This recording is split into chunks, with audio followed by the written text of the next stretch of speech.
Okay, family. Once again, it's that time. OSM Vision, our souls matter. Ask us anything live. Man, it's so good to see you all on here. Yeah, Rahul back. Before we get started, I was coming on today thinking to myself, wow, do you know how blessed we are, like, to have the truth and to have the master teacher with us when the world is going crazy, when there's so much chaos in the world, and knowing that someone has been there for us and is always there for us and to help the world, and we have to do our part. So it's beautiful when I hear people saying that they received their books, that, the online course is fantastic, and just Wu-Sabat, the video we dropped just yesterday, man, that was just so amazing. The formation. Remember that everything we teach, all the scrolls are available for those who are really serious, because you have to build a library. You remember that your family, your siblings, maybe your children can benefit from you having a library. So make sure you get the books as well, because as we said, if the satellites go and there's no internet and no YouTube, you still have your scrolls, all right? Do you know what? Today we're gonna give the live chat more attention, because normally the calls come in fast and furious and we don't really get to answer all the questions in the chat. So yeah, today we're gonna focus a lot on the chat. So put your questions in the chat. Hopefully some of the student teachers might also join the chat and help to answer some of the questions. All right, so yeah, the master teacher is, everyone's got to be talking about Pana Babyanun, Dr. Malachi Z.K. York. Let the world know, the injustice. We got to shout it loud and clear, so that, the powers that be, those who can, you never know, we may have some super duper lawyer out there that can just come and help and get things done. We already got a legal team. We're doing a lot of work anyway. This is never going to stop until he's out, and we want him out. We want him out soon. Okay, so let's look at some of the comments and the questions. South Carolina in the house. Okay, Semi Gunner, because it's your first time, we're happy to have you on board. Anyone who likes to help us, remember, every little thing you do, such as liking, sharing, subscribing, any donation from your heart, that helps. And the algorithms, they're based on numbers. They're based on how many people are watching, how many views, how many likes. So you can help us by doing that.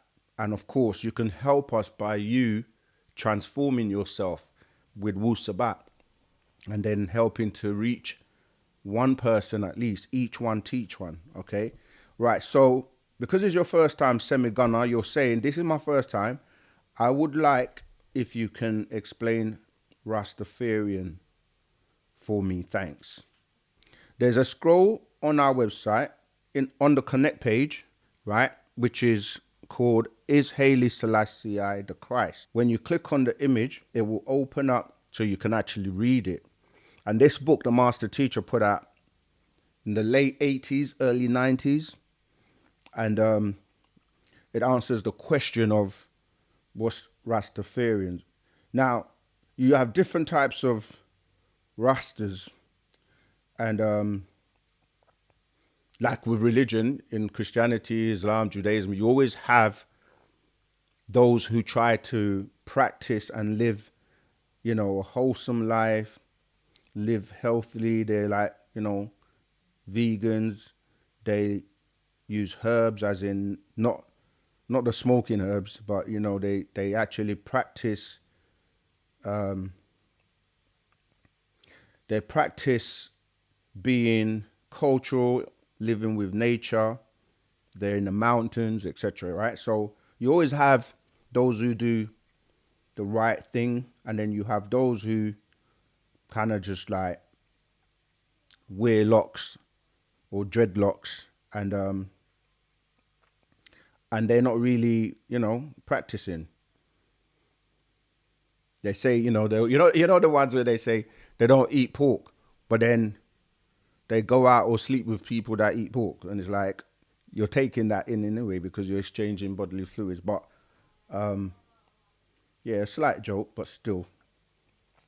Okay, let's talk about, because Haile Selassie is really where they call him, he was an emperor.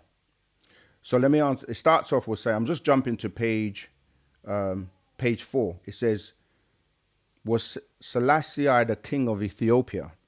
Answer, yes, he was the emperor of Ethiopia, but that's all he was. He was not a worldwide influence, and he was not a spiritual influence. He was not a Messiah or the son of Yahweh, which has been mistranslated to mean the son of God. He was also not a religious man, thus he wasn't a religious influence. However, he was known to be a tyrant and a betrayer. If you read his history, you will see he was an ordinary lawyer and a strategist. And since you use quotes that apply to Jesus, who you also say is God, and pretend as if they are talking about his imperial majesty, means that you apparently think he is Jesus. So do you mean to tell me that God comes down to earth, or Jesus returns to earth and becomes a lawyer? Come on. And then has to get educated by Europeans in order to carry out his divine mission on earth as a savior, not in right wisdom.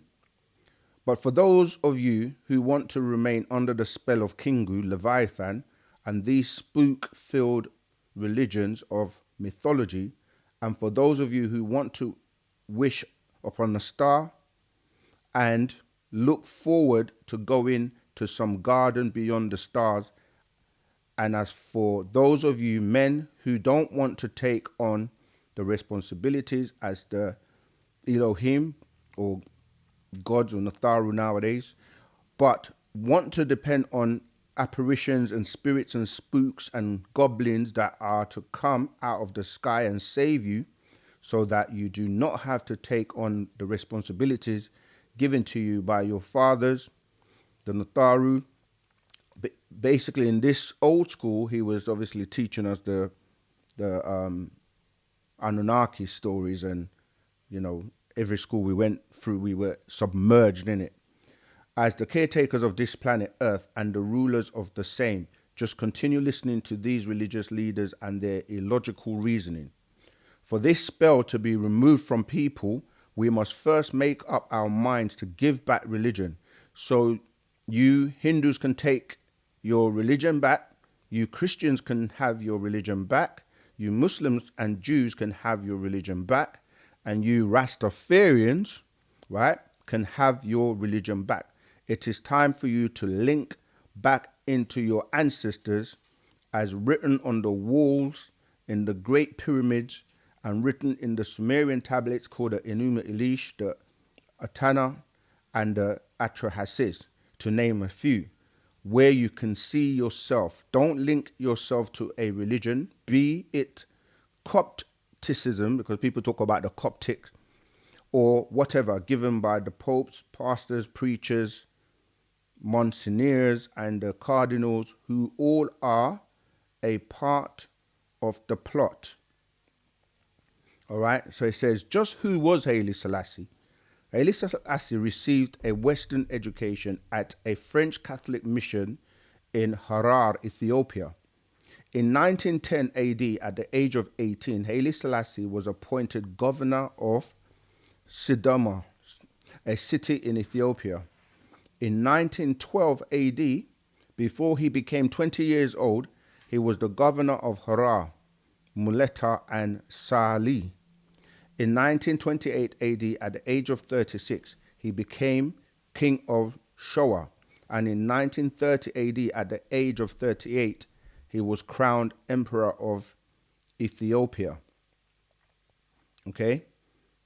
As you can see, Haile Selassie was not born a ruler. He worked his way up.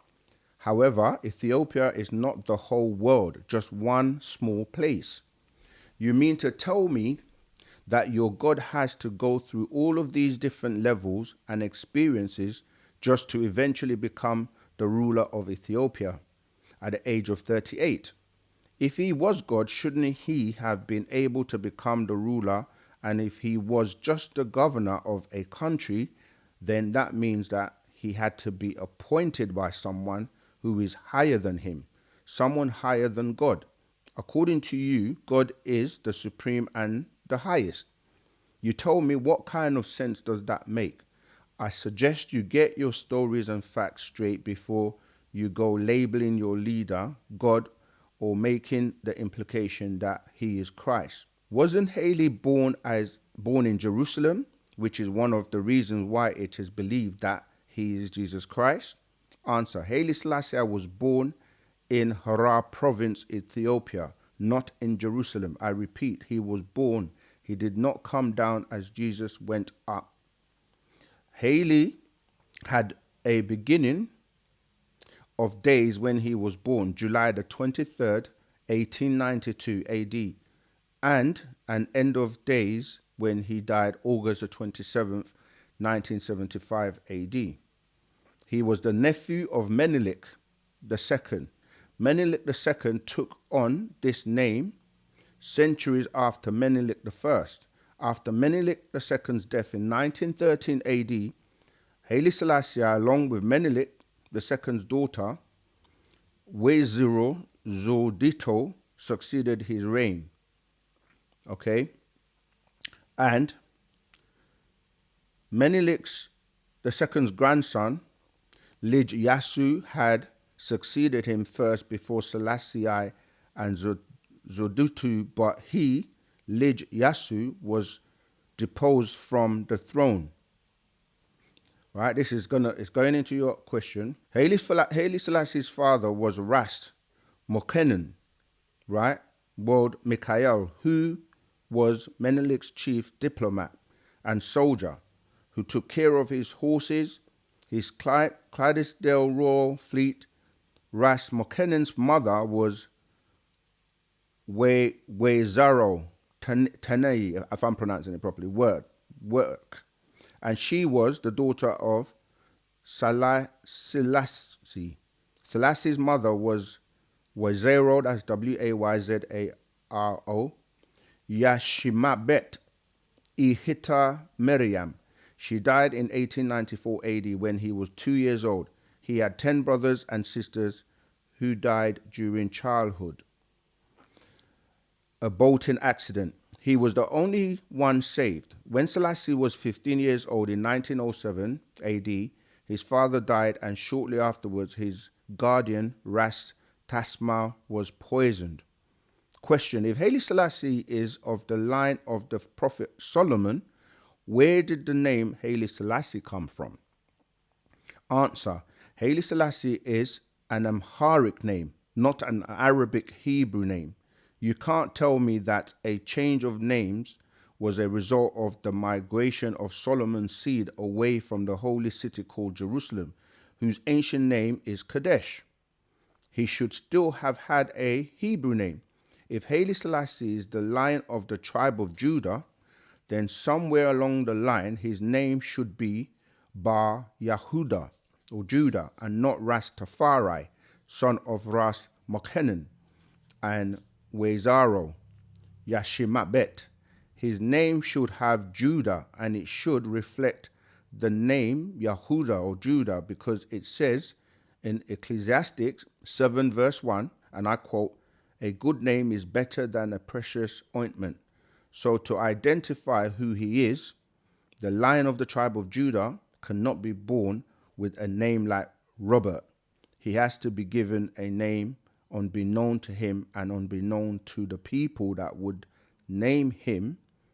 He'd be given He'd be given a sacred name that would identify him. Therefore, his name would have been David, by Yishe or Jesse.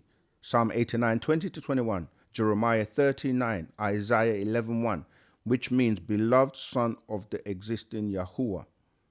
There was a Yeshua bar Yosef, or Jesus, son of Joseph, 2,000 years ago, meaning Savior, son of Jesus.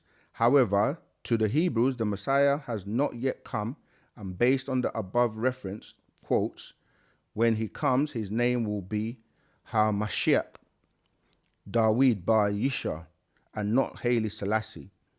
And there's a scroll that the master wrote years ago called The Real Messiah, scroll number 34, and Fake God's False Christ, scroll 105. I have both of those. Question: well, if Haile descended from the tribe of Israel, shouldn't his name or the name of his forefathers be in the Bible? Answer: yes. However, it is not. This is how you know that the story of Haile Selassie's life was made up by some poor, delusioned Negroes who want to be important, or at least have their leader look strong and important enough so they can look good and say our leader was the great Haile Selassie, who was the elect of Yah, or comes out as Jah, the emperor of Ethiopia, when your great leader has not published or produced one piece of literature for the upliftment of the people. As far as the name Menelik is concerned, Menelik as well as Haile cannot be found in the Torah, known as the 5 Scrolls of Moses. Most of the names of the families of Israel in the era of the scroll of Zechariah on down came out of the old scrolls. For instance, the name Joshua, even down to Jesus, and even when they said Yahshua, which is nothing but another form of Yehoshua, Joshua, was used. Then Jesus' adopted father's name, Yosef, Arabic Yusuf, English Joseph, and his mother's name, Maryam, Arabic Maryam, was used also. That's like accepting the name Jew for Judah or Judea, and then say any Khazar from Russia who converts to the Ashkenazim sect, or any Spaniard from Spain who converts to the Sephardim sect and declares themselves the original Hebrews or original Israelites or original tribe of Judah, just because of their conversion and creation of the name Jew has the right. That's wrong. All right, let me see if I'm going to skip and go. So I'm going to skip a bit because I don't want to spend a lot of time on this, but you can read it on our website for free. Haile Selassie can't prove his own descendancy, nor can you. I can. Question: the names Haile nor Menelik can be found in the scriptures, but the name Ras can, which is a part of his father's name. Doesn't this prove his lineage? 18, that goes on to page 19. Answer: the name Ras can be found in the scriptures, but it's Rosh, which was the name of one of Benjamin's son, who was of the children of Israel. Rosh can be in Genesis 46, verse 21, and I quote, and the sons Benjamin were Bilhah and Bercha and Ashbel, Jira, Naaman, Ehi, and Rosh, Mopin and Hupim, and Ard. Rosh means head and comes from the root word Roshi, meaning head or chief priest. There is also a seed for Shua that can be found in Ezekiel 23:23, and I quote, the Babylonians and all the Chaldeans, Pekod and Shua and Koa, and all the Assyrians with them. Shua means rich from the root word Shorva, which means to cry out, shout, and even Amhar can be found. But Amhar cannot be found verbatim in the Torah. It is found in writings about the Torah, such as the ancient Sumerian tablets, the Enuma Elish, and the Gilgamesh epics. And he's got a whole family tree here, with Rush or Ras at the top, with the wives. Then it goes on to the sons, and all the way to the where he's got Amhara, from whom the dialect called Amharic or Giz came from. So you claim Haile Selassie came from Rush, Ras, in Aramic Hebrew meaning head, and his fourth wife, whose name was Shoah. However, Ras' third wife, Abyssinia, had a fifth son named Amhara, and this is where the Amharic dialect originated from. That means that Shoah's son and Amhara were living together during the time that Amharic was developing. If this is the case, what were they speaking before Amharic? And since everyone was speaking Amharic, that means that everyone, including Shoah's son, was under Amhar, just like during Aram's time when everyone spoke Aramic Hebrew, or during Akkad time when everyone spoke Akkadian or Phoenician, referred to what is God's language. That's scroll number 96. So when you make a statement like Haile Selassie is a descendant of David, show me name for name. He begot him and he begot him.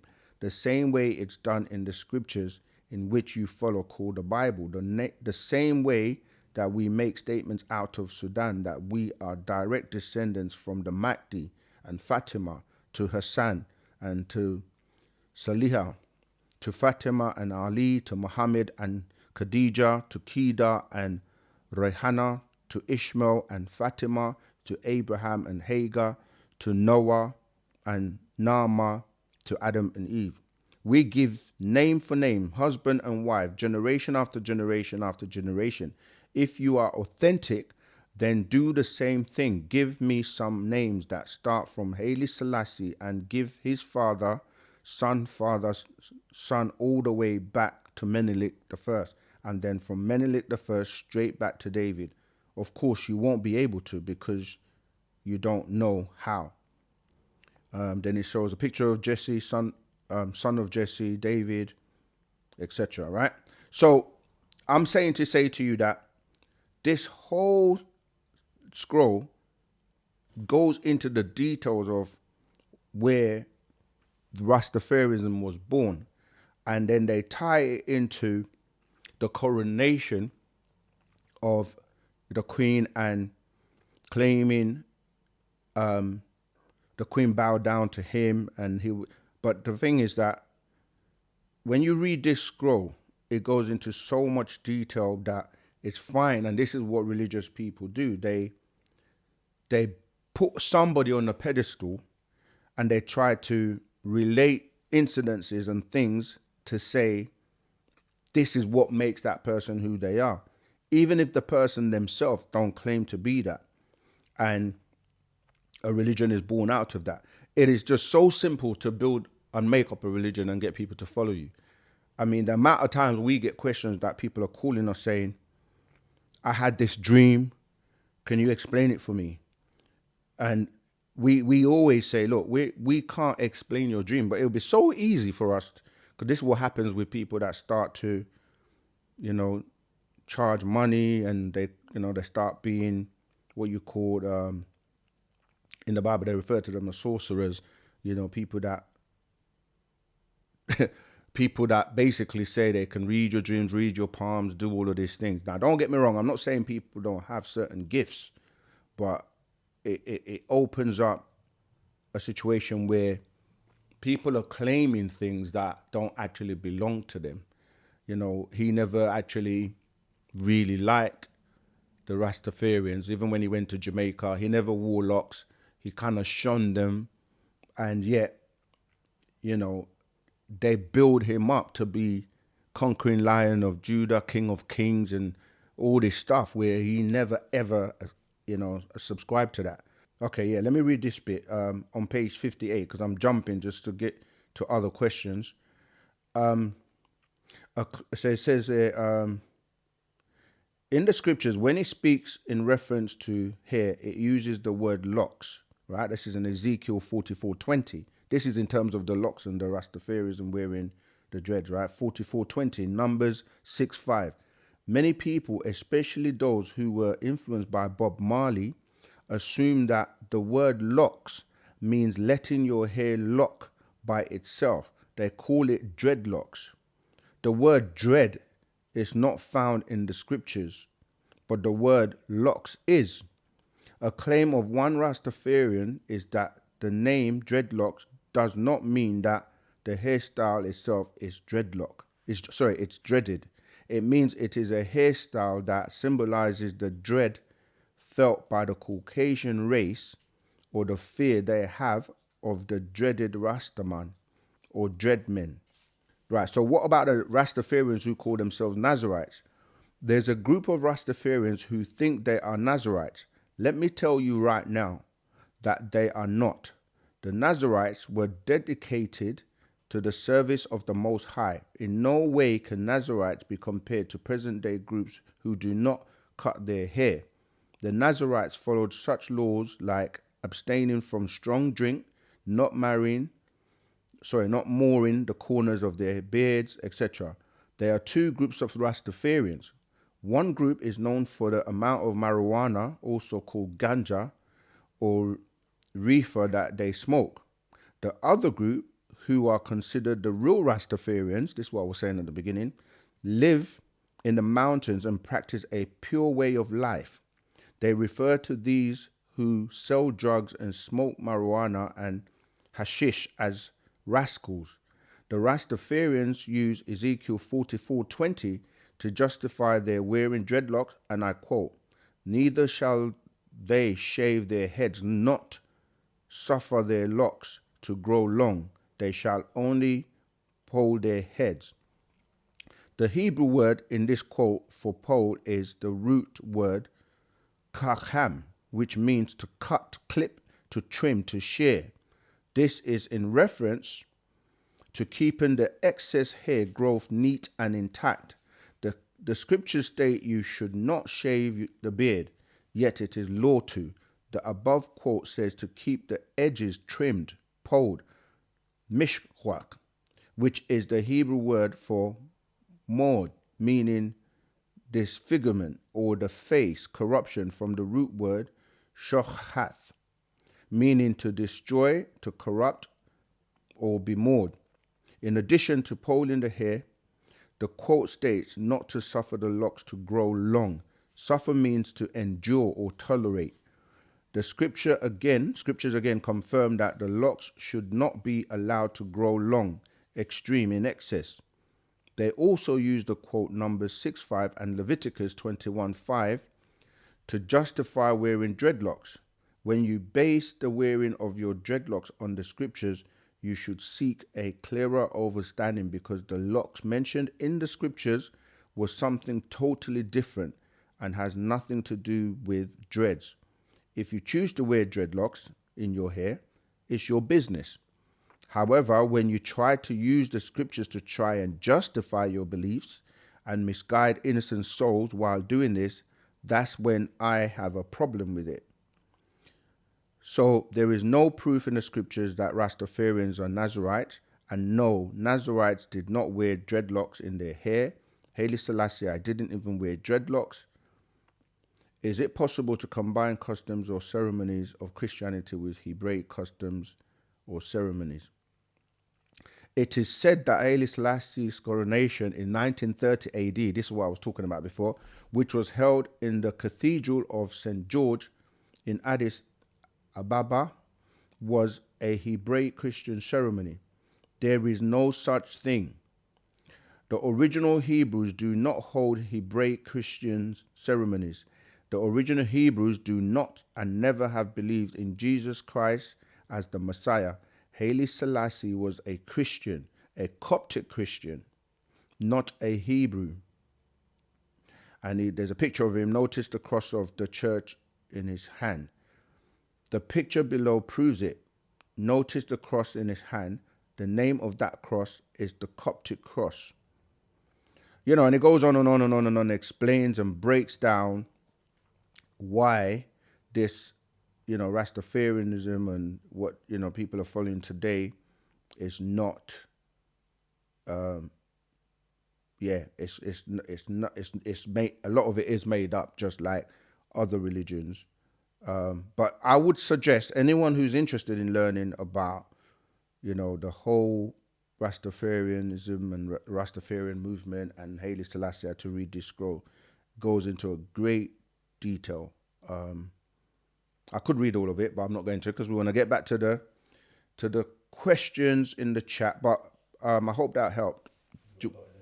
Yeah? Okay, here we go. I know some people, we address all religions, all people. Lady MG, thanks so much for your donation. Much, much appreciate love. The Master, the same with you. Armani Jacobs, thank you. We're going to address all the questions in the chat. The Master Teacher's here, right? His job is to what? Come with the truth to everyone on the planet.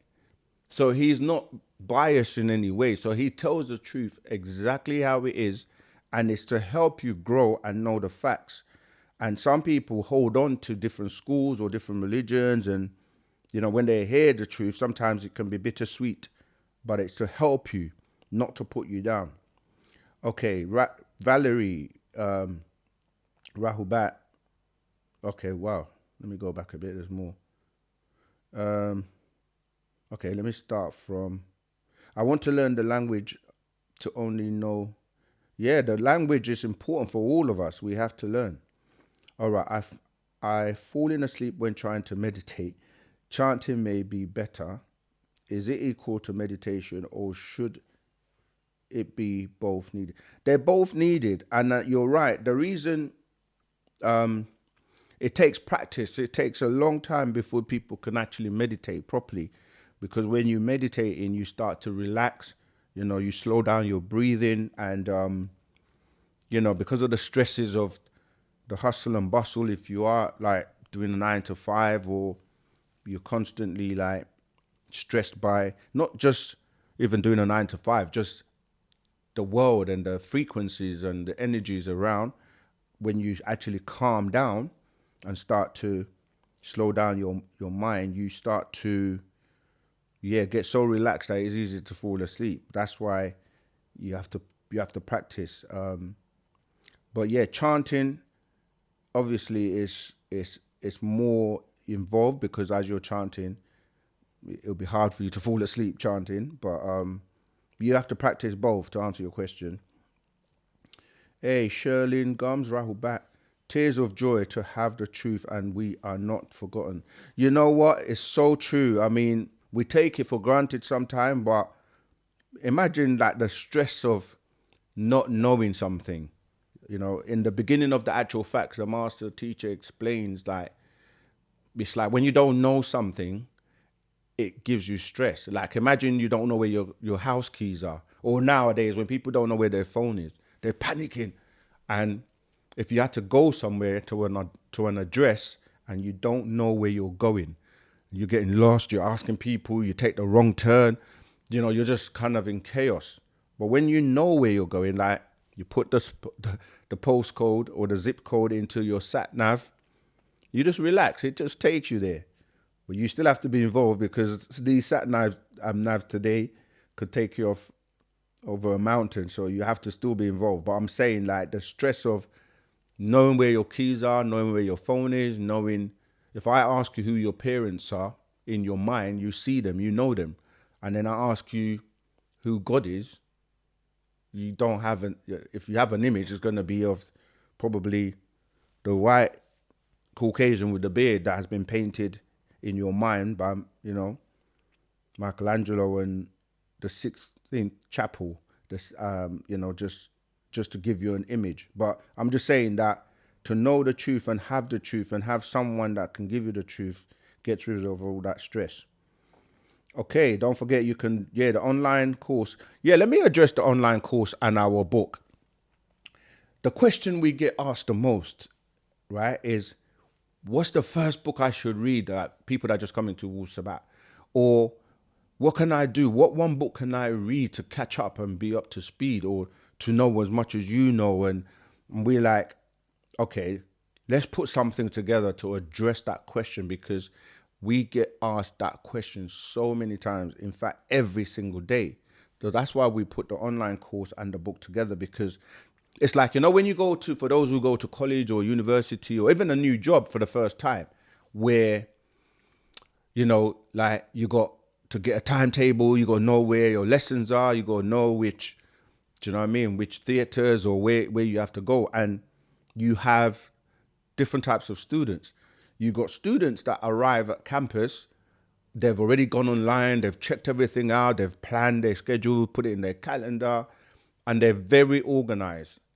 And then you have other students who, even in the first few weeks, they're still trying to find their way around. They don't know when their lessons are, or they go late. So what we're saying is the same. When you go to a new job, if you don't have nice people that are gonna give you an orientation and show you, this is where you go for lunch, or the cafeteria, or the printers, or the people you go to for stuff, you're gonna be in chaos because you don't know. So what we've done is given you an orientation of, okay, Wu-Sabat. What is Wu-Sabat? Who's a master teacher? How did it come about? Which books to read, etc., etc. We put that all together so that it saves you that stress. All right. Is honey good for consumption? Yes, but depends on the type of honey, because today so much honey is just full of sugar. It's synthetic. It's not real. So you want to get honey that is actually, natural, pure honey, and not having a little bit of honey and then loads and loads of sugar or some other sweeteners. So we have many versions of honey. I'm not going to promote any brands, but there's natural form of sugar, like sugar cane or honey, and agave. There's many alternatives to sugar, because sugar, especially the processed sugar, is not good for you. It's addictive. Okay, Valerie.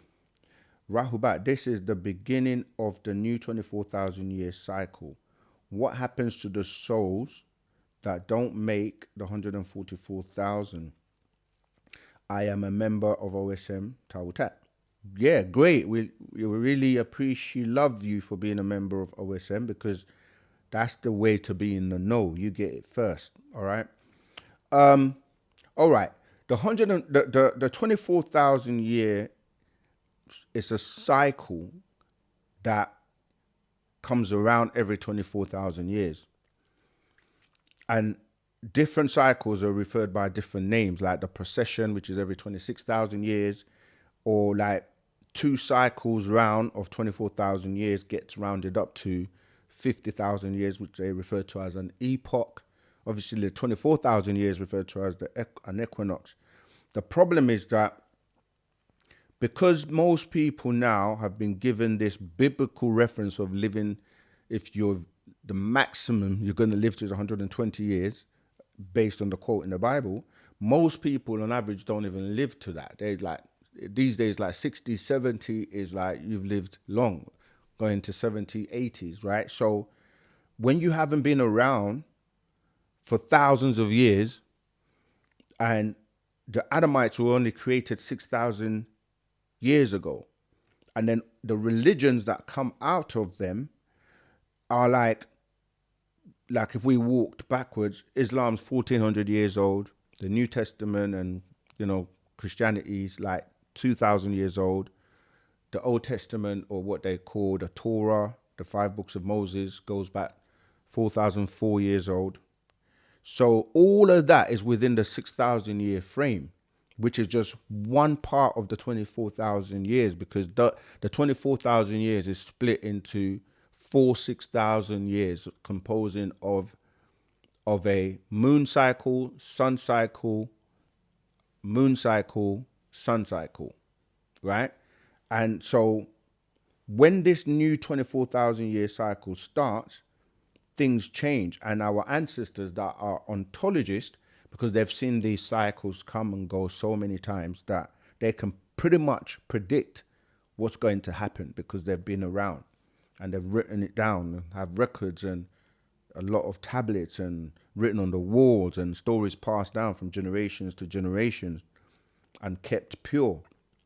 So when you say what happens to the souls that don't make the 144,000, the souls, the soul is relating to your journey as a being that is supposed to come to this physical world, experience this physical world, and go through whatever your purpose is here, and then you go back to being a soul, and that soul eventually goes back to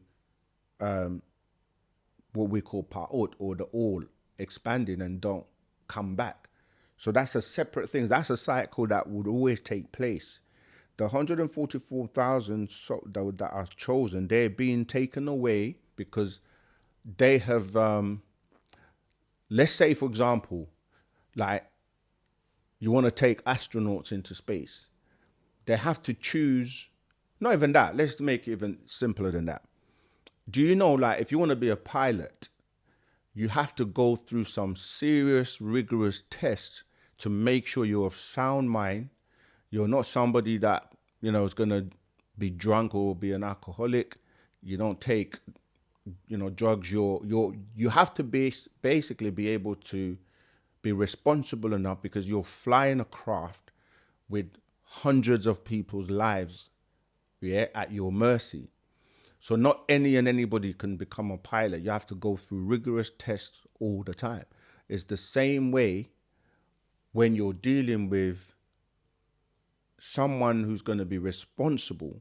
They have to be able to make the grade. If you got bad eyesight, you know, there's so many things you have to be able to deal with. So the 144,000 are those that have, they're elite in the sense of they've developed themselves and they can be trusted with receiving their Barri gland. It's like getting your superpowers back, you know? It's like not anybody would be Superman and maintain the integrity of showing off or ego or showing all the powers he's got. So Superman has to have the persona of Clark Kent, and he only uses his power responsibly when he needs to help people and save people. Not, oh, I can go and rob banks because, you know, I've got the power, or I can use my X-ray vision to, you know, do silly things. So what we're saying is the 144,000 are those beings that have been groomed and they have put in the work to be able to receive back their crown and to get that gland replaced so they can have full usage of their brain power. Yeah, so they then gonna be able to come back and help and teach those who survive the calamities and certain things that are going to take place. So when you say what happens to the souls that don't make the 144,000, if you don't make it, you're still utilizing the knowledge and the information to be a better person and to get yourself ready for your transition when you transmute from this physical world to the next level. So you're still going to, if you survive all the calamities, this is why Wu-Sabat is here, to help and teach people and to know what's coming so they can be prepared. You know, it's happening right now in front of our eyes when we're saying to people, put on those glasses, like I was saying from the movie They Live. Put on the glasses so you can see what's going on. Organize, stop eating crap because you're making your health bad. Stop doing certain things, stop thinking a certain way, stop giving off certain negative energy, stop being around people who are pulling you to do things that are not for your elevation. You know, like as an adult, you've got to put away childish things and start to be responsible. So yeah, it depends. Like if you're doing the right thing and you're in the right place and you're being guided by the master teacher, then you will be okay. All right, let's keep going. So Ken, what is the goal of meditation? I'm missing something. Do you experience connection when you do it? Yeah, again, with meditation, it's not something you want instant gratification. It takes time. It takes time to be able to meditate properly. And you got to just be, you know, the 3 C's, as you see us explain on our website, Disruptive Solutions. The first C is courage. You have to be courageous to stand for truth and to give up the things you've been doing for so many years, the religions and the wrong information, that you have to be courageous enough to go, you know what, this doesn't make sense. I don't care how many people don't accept that I'm now going a different way. So being courageous, or the courage to make a change. The second one is you have to be committed to something. Like, there's nothing more worthwhile to be committed to than to be transforming yourself and making yourself a better version of yourself, and then helping people and living truth, and then helping others to elevate. So you have to be committed to what you say you're going to do. And the last one is consistency. You have to be consistent. And anybody who starts to learn something new will tell you, like, a musician has, or whatever you choose. Some people are born with natural abilities by way of their DNA or their epigenetics. However, you can be great as well by just being smart and repeating and working on something over and over again. When you see your basketball or whatever celebrities make that shot and they get it in the basket, or in what is that what they call baskets? Yeah, baskets. Yeah, they've practiced that shot like a million times and never got it in. You know, so it's not a failure. It's you learn from the experience and you keep refining and perfecting it. You got to do that with everything. So meditation is not something you just sit down, fold your legs, close your eyes, and wonder why nothing is happening.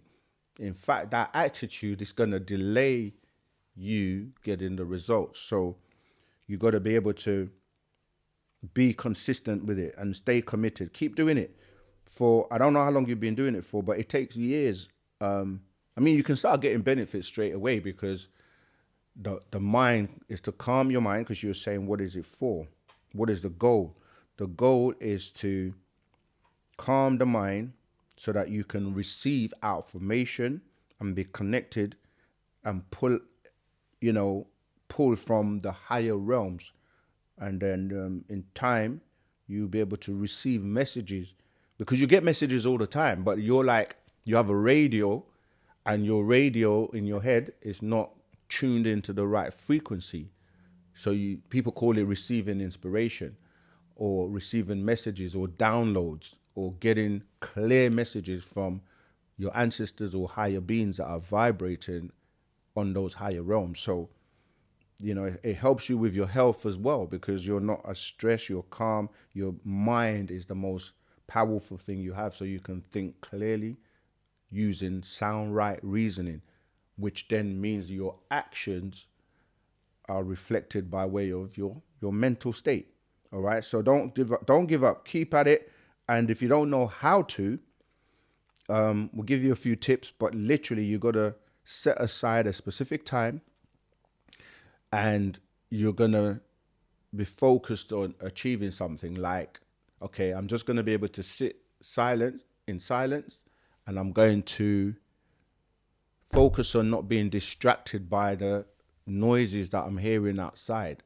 And after a while, you accomplish that, and then you keep going. It's like, it takes time, but just, it's like if you want to learn to play a musical instrument. If you don't practice, you don't get what we call, being dexterity, meaning that your memory, it's called muscle memory, will remember you doing something over and over and over again, to the point where you stop doing it with effort, because it's a programming that you're doing to yourself. Okay. All right, let's keep going. I wanted to ask, or this is from Melissa, if I'm pronouncing your name properly. I wanted to ask or find out if there's any plans to set up Wu-Sabat branches here in Africa.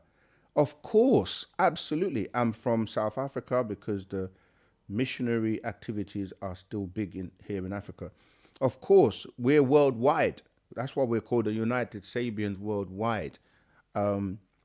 We want, in Africa, well, even here, but predominantly in Africa, on one road, you can have like 100 churches on both sides of the roads. Every few feet, you see a new church. and they all maybe singing, chant, doing different things, and just so much confusion. So we want to have branches, stores, temples, sanctuaries everywhere.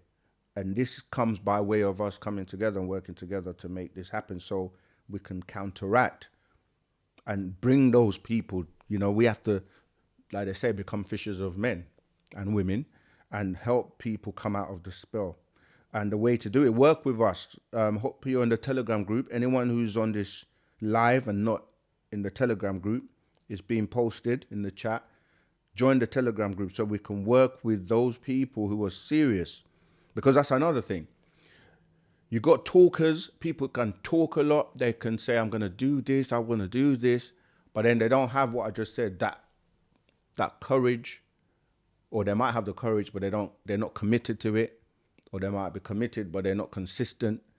And all three are required to be successful. So you have to work with those who are already doing what you want to achieve and learn and let them help you. And we're here to help anyone who wants to really take the mantle on, spread the word about Pana Babyanun, and, you know, open a store or, you know, have a community and, yeah, help others. So, yes, we definitely want to hear from you.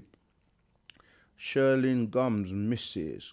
Good day, I have a question. In the sacred records of Nate Aferti Atumre, it says creation took place a period of 6 days. It was brought to a completion on the 7th day after this creation. Okay, I have to skip someone to read. I was going to say, where's the question?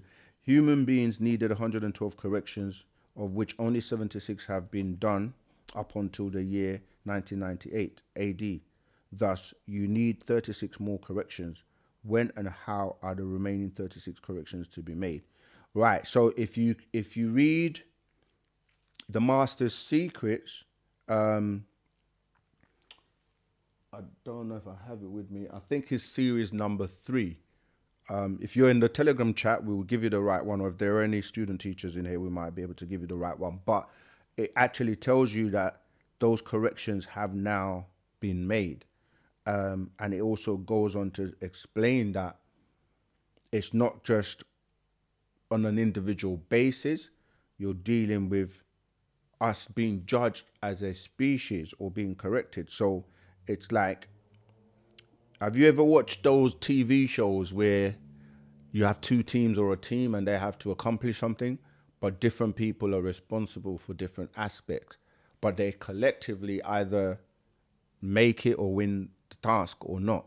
So it's not just like it's just based on an individual basis. This is one of the lessons we have to learn, that we have to know that we work on ourselves individually, but we also work together collectively, because no one can actually get you to do the things you have to do. Like, for example, if you have to meditate, if you have to chant, if you have to exercise, if you have to eat the right things, you know, no one's going to come and force you to do that. But by you doing that, you change your energy field, you change your aura, you change the way you think, you change the way you behave, which in turn means that when you're around others who are like you, you're going to resonate on the same frequency and vibration. And so if you just imagine a group of people or the world or, different people with colored lights, right? Let's just call those the ones that are vibrating and doing the right things are green, the color green. So that, you know, like when you look from an aerial view or from an aeroplane or airplane and you're looking at lights, small tiny lights, you can see where there's a cluster of lights. So everyone that is vibrating or emanating the green light, you'll be able to see. But imagine they're dotted in different parts. And if they all came together in one location, you'll be able to see that green light. But then you're going to also see the ones who are going in the disagreeable direction, where they're not looking after themselves, they're not eating properly, they're not meditating, they're not mindful, they're not showing divine love or a shook for other beings, for the planet, for the animals, for for nature. They are emanating the yellow or the amber light, or even a red light. So what we're saying is that you do have to work on yourself, but it's also a collective thing where we are seen when we're together, when we gather. All right. So those corrections have been done. You have to come up to date and read some of the master secrets that go into that to give you an updated version. The mermaid video was awesome. Oh, thank you, man. This is like, you've reminded me. Let's get that to 100,000 as well. We're getting our videos to 100,000, and you don't realize how much, excuse me, how much something as small as you sharing the video, liking the videos, really helps us tremendously. So yeah, if you haven't seen that mermaid video, and there are more to come, we're gonna give you more and more jewels. You're in the winning team. You're in the right camp. You can Wu-Sabat. This is why we love the master teacher so much, and we miss him so much, and we just want him home. Like you say, sometimes it brings tears to our eyes, what he has had to endure and go through. But you have to use that energy to help us in the fight, because the fight cannot stop. We must succeed. We will succeed. But I'm saying that to say that it's literally his words. We're reading his words, and we are on the winning team, because you can take Wu-Sabat, try it against anybody on the planet. Christians, Muslims, Jews, scientists, historians, archaeologists, name it. You can go and be able to speak basic common sense. Wu-Sabat gets you to think, to use your mind and just think, and like, does that make sense? Make it make sense, and you'll see that Wu-Sabat is real and it works.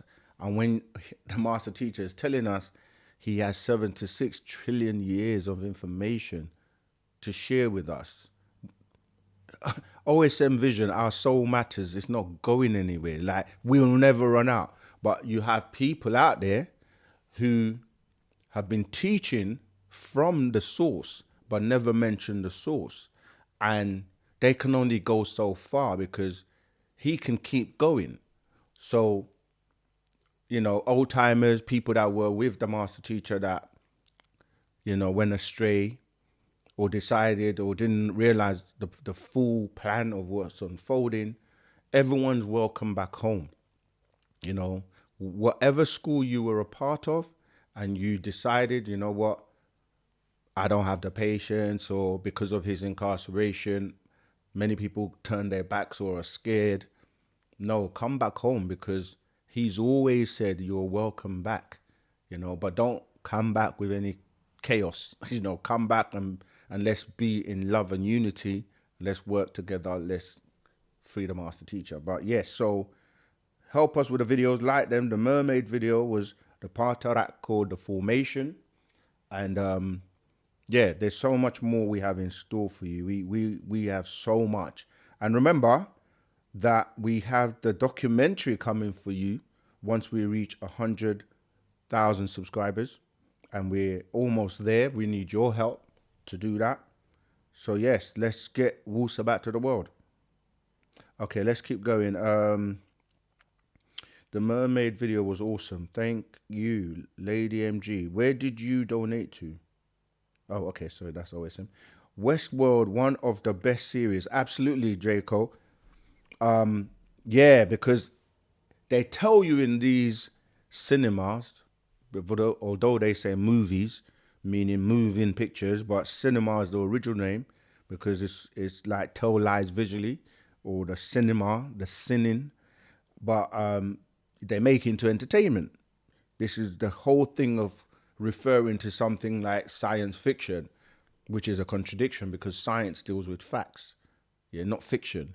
So movies, they will tell you in your face real things that are happening, or that have happened, or that are going to happen, because they may be in contact with some of these beings or inspired by them. But then they will always have a twist where they take you off on a tangent or make it out like it's just fantasy or it's not real. But the more and more things are being exposed, the more people are waking up. And someone else said, Sun Ra said, man who fell to earth. That's another good one. Exactly. You know, we give you the jewels. So if you haven't got any entertainment, watch some of these movies because they're also educational. Stay away from Hollywood. Again, let me address that dark side. We live in a world of polarity. You can't avoid things. It's just that you can have a shield. Yeah.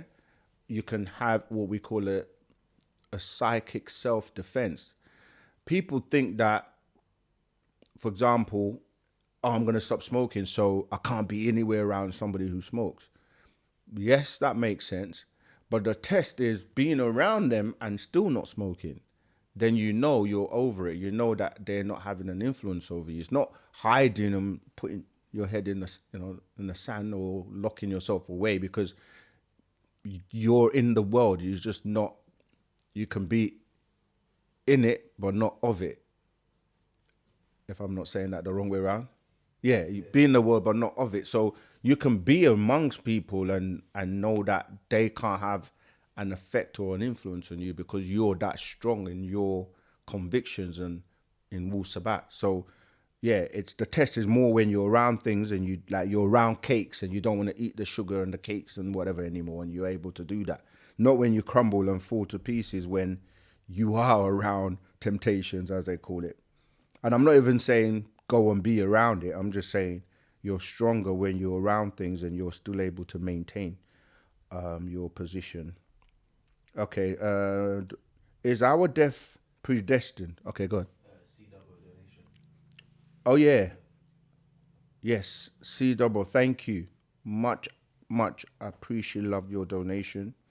Okay, you're saying if Pladians seeded Nibiru, that means white people were around before the Anunnaki who are melanated. Why do people not inform whites of their history? Me being melanated myself, I'm tired of biases. No, that's not actually correct. Pladians did not seed Nibiru. Nibiru is a planet, like a planetoid craft, like the Earth is. Can you imagine? Nibiru is 2 to 3 times the size of what the planet Earth is currently. And imagine this planet is a craft, which it is. And so you have different beings, different races in different continents, in different parts of the world. So when you're looking at constellations like the Pleiades or within Orion, you have different species or different beings that reside there, right?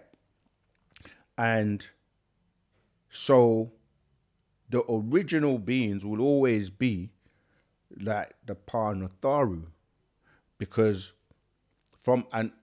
every race on the planet is linked to these races that come from the skies, or what we call the heavens, right? From Orion, which is known as Oranos in the Greek, in the Bible.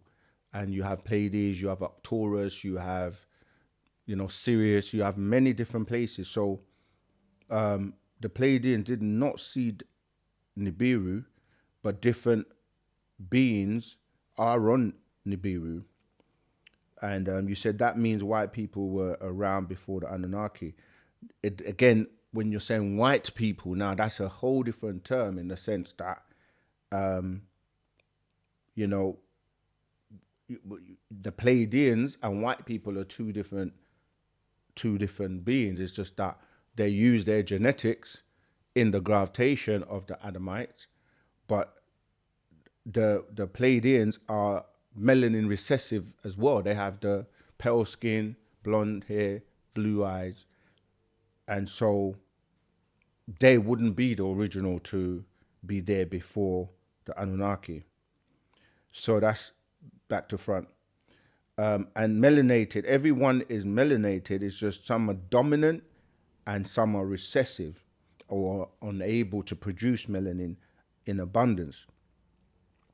Why do people not inform whites of their history? They do.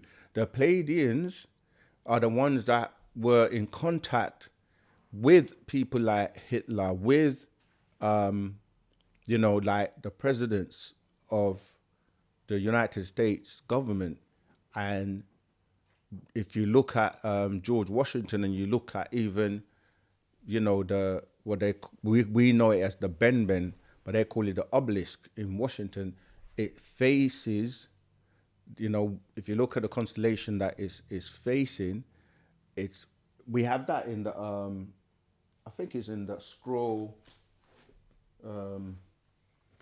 18 plus 1, 18 plus 1, 36 or 37.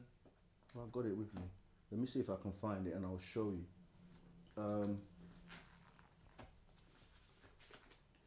37 genes of the mitochondrial. I'm trying to see if I've got it. Oh, here you go. Right. Oops. This scroll, actual fact number 22. 18 plus 18 plus 1 equals 37 genes of the mitochondrial DNA. Let me see if I can find if it's the right scroll. I'm pretty sure it is. This goes into the whole, like, the graftation of how the Pladians received or were given the formula to graft. You got Pladians in here, look. Pladian child, Pladian woman. Let me see if I can find that page. It's a very interesting. Yeah, here you go. Right. If you look on page 16, I don't know if you can see that, but if you look on page 16 of this scroll, it shows you. In fact, if you go from before page 17, it shows you the different, like figure 15, Pleiades star system is a cluster of 7 stars that form a certain view forms the 6-pointed star. Figure 16, Venus, the larger and brighter star on the right, encounters Pleiades. This is the sign of Nana, return. Make note of Venus in the Bible, Revelation 22:16. But this is the one I really wanted to show you. If you look at that, it shows you what we call the obelisk or the Ben, and it's facing and pointing to Pleiades. And this is diagram 5. It says, illustration of the Washington Monument, an Egyptian obelisk aligned with the Pleiades star system and featuring the blazing star of Venus with the ladder of Jacob in its background. Revelation 8:10, Isaiah 14:12. Revelation 8:10, and the third angel sounded, and there fell a great star from heaven, burning as it were a lamp, blazing like a torch, and it fell upon the third part of the rivers and upon the fountains of waters. Isaiah 14:2. How art thou fallen from heaven, O Lucifer, son of the morning? How art thou cut down to the ground, which didst weaken the nations? Carrying on to 12, sleep. And he dreamed and beheld a ladder set up on the earth, and the top of it reached to the heaven, and behold, the angels of God ascending and descending on it. 13, and behold, the Lord stood above it and said, I am the Lord God of Abraham thy father, and the God of Isaac. The land whereon thou leadst to thee will I give it, and to thy seed. So the master goes on to explain. So Jacob's ladder extended up there, not all the way up to outer space, and he could see Malachim, angels, going up and down it. He even saw the Lord standing above it, who spoke to him, saying, I am the Yahweh Elohim, existing one of the gods of Abraham, your father, and the God of Isaac. So it was a kabad, or a craft. The glory of God he saw with a ramp leading up to it, as so many have said over the years, they saw from a UFO. And then it shows you the, as I was mentioning, the figure 14 with George Washington's Masonic apron. Yeah. Masonic apron displaying the 7 stars of Pleiades, further indicating Pleiadian contact. So if you look here, you can see George Washington. And I'll just read that little piece and then we can stop. It says, so it's no coincidence the Washington Monument, an Egyptian obelisk in Washington, D.C., standing 555 feet tall, is lined up with Kama Pleiades. It has also been suggested that in 1777 at Valley Forge, George Washington saw green-skinned extraterrestrials who laid out the USA map for him. And then it shows you the figure. It says, figure 13. This 1860 Masonic print of George Washington displays in its background the 7 stars of Kama Pleiades, forming the 6-pointed star with one in its center, the shooting star of Venus, Revelation 22:16, and a ladder leading up to a spacecraft, the ladder of Jacob. And it goes into that. So they have been in contact with. So when you say, go back to your question, when you say, why do people not inform whites of their history? They do know they are actually in contact with these beings.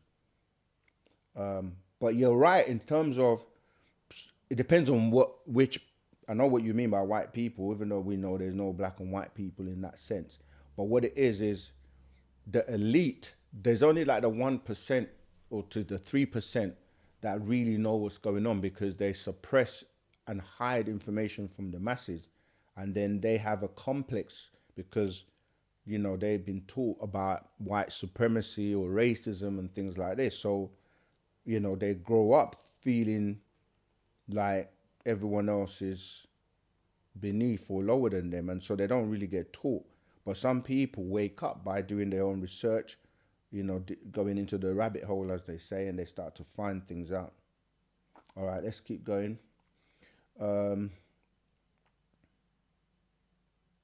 am I? Gosh, we got so many. Where was I? After 5 minutes, yeah. We just try to speed run the thing. The chat? Yeah. Okay. All right, let's do that. Okay. Now, yeah, we might as well. But I'm going to catch up where I was. They're coming in fast and furious. Yeah. I think that are the latest ones going to the top? No, they're at the bottom. Okay.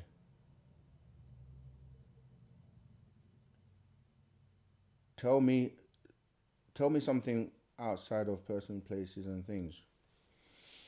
That's crazy, that question, because we bring things down into people, places, and things. But when you experience and receive information or things that you've never been told before, you've never experienced or seen before on this planet, it's hard, because this is why the Master says to us, he has to raise us up gradually. And you know, when you are traveling outside of your physical body, you experience things that you have to bring back. And so he says he's giving us information which we have to bring down into information, because you're trapped within that we're trapped within the 3-dimensional world, to the point where only a being that is outside of that will guide you in a particular way, and you have to be patient for him to raise us up in degrees. And so the best way of explaining or answering your question is that if you follow the man who knows, then so I could easily answer that question and say Parnabab Yanun is outside people, places, and things, because he has spoken about and given us information and showed us things that no one else on the planet did, or that no one on the planet actually knows of or been to. So By you being in connection with him, you're already experiencing that until you get to that point where you can step outside people, places, and things. But we're dealing with that right now. This is what he's raising us to do, because the third dimension is, moving, and people are moving into the fourth dimension, which deals with the mental, and then you're moving into the fifth dimension all the way to, nine dimension or nine ether. So patience. But the point with that is sometimes people will ask a question as if there's anybody else that can do it. Like if you ask that question to people else or anyone in, say, religion, they can't do it. So it's got to be something where you can feel and experience, but can't really explain it without bringing into people, places, and things. That's right. Call no man master. Yeah, that's an important point. The master, call no man master. I know why you say that, and it's a good point. Who's this? Dark Side. It's important. It's a good point, because the reason people don't like the word master is because they think of slavery and they think about someone else being superior to them. But the problem is people don't use the full titles. People shorten things, like instead of saying the master teacher, they will say the master. That's through laziness. So we're not saying he's our master like we're slaves under him, like in slavery. It's because people shorten the title the master teacher, which means he's the master at teaching. No one teaches like him. So people that hear the master, they always say, oh, no one's my master. I'm not going under anybody. But when you're humble and you realize that, people can know more than you, it's not an egotistical thing, So, yeah, it's important we say the full title to the master teacher. And then even that, because if you just typed Google Dr. York, you're going to get different people called Dr. York. It doesn't refer to Malachi Z.K. York. And it's a laziness that we have where we shorten things. We even names. You give somebody a name like Robert, they'll start calling them Rob or Bob. So it's a thing where you have to be aware that, you're shortening things, which can then create a complete different, kind of misconception. Yeah, so thanks Panama Angel for clarifying that, but it's important. So he's the master teacher, the master at teaching. He's the master of many things because he has mastered those things. People go to university and get a master's degree and can say, I'm a master, because you have a master. But it doesn't mean that you're the master. Even if you've got 10 masters, there's going to be a master of masters, because even within the masters, there will be one who is the most high. All right. So yeah, that point is clear. We're not saying he's our master like some kind of slave master. Rahubat family, let us hasten to unite in consciousness so we can master change, and the master teacher could come to be in our midst. 100%. All right, I'm gonna go quick now. All right, there we are. Wadu, appreciate love. He's foreign to the teachings. He can only ever be a student. Okay, they're talking about someone else. Salute. When does Shams come in? Well, those who know will know, because they will be informed and they will know where the Shams are. You are definitely entitled to your opinion. No one is forcing you to accept this. Absolutely. Yeah, we don't. Wu-Sabat is down to you in terms of you accept it or you don't accept it. We're not evangelizing or trying to recruit people or convert people. Wu-Sabat is the facts, is the truth. You accept it or you don't, and we keep it moving. I have 2 questions. Ask, okay, in the chat. Okay, cool. I'm kindred to the rascal. Okay. JX, his donation. Yeah. What are the effective ways of raising your vibration in terms of hobbies, habits, rituals, etc.? So how can you raise your vibrations? Yeah, I see it. Yeah, thank you, JX. What are some effective ways of raising your vibrations in terms of hobbies, habits, rituals? Yeah, that's such an important question. First one is to be able to look deep inside yourself, like retrospectively, constantly look at yourself. Like, are you being the best that you can be, or is there room for growth? Like, really get to know yourself. Are your thoughts your own? Are you making decisions based on your conviction, or is it influenced by other people or someone? And if it is, that's okay if the people are people you're aspiring to be like. So being around the right type of energy, the right type of people, because they say, show me your friends and they will show you the type of person you are. So some of the ways are to, first of all, be able to isolate yourself, get to know yourself, and then conquer fear, because fear is what stops people from actually being who they're supposed to be. Because if they're worried or afraid of what others or people are going to think, or how they're going to judge me, how they're going to look at me. So you have to be able to do that. And then once you conquer that fear of being yourself, you know, nobody can be as authentic as you. So you have to be as authentic, your authentic self as possible, and then live and practice truth, because truth has no allegiance or alliances with anyone else but truth, because truth is truth. This is one of the sayings of the master teacher, Parnabab Yanun. Truth is truth. It has no associations with anyone. You either accept it or you don't. You either live it or you don't, but it's still going to be the truth. You can reject it, but it's still the truth. So living in truth will help you. And then, of course, the practices of being mindful, how you treat people, how you treat yourself in terms of what you put into your body. Do you practice dealing with that, the way you react as well, responding to things, your vibration, your energy, your kindness, showing that ashuk that we call divine love. As far as hobbies go, have hobbies that are going to help you learn something new, like learning a musical instrument, obviously any form of exercising, habits, eating well, eating at the right times, drinking lots of water. Water has memory, water flushes you, water is pure, it has the best pH value, water is always uniting, going back to itself. You can learn a lot from water.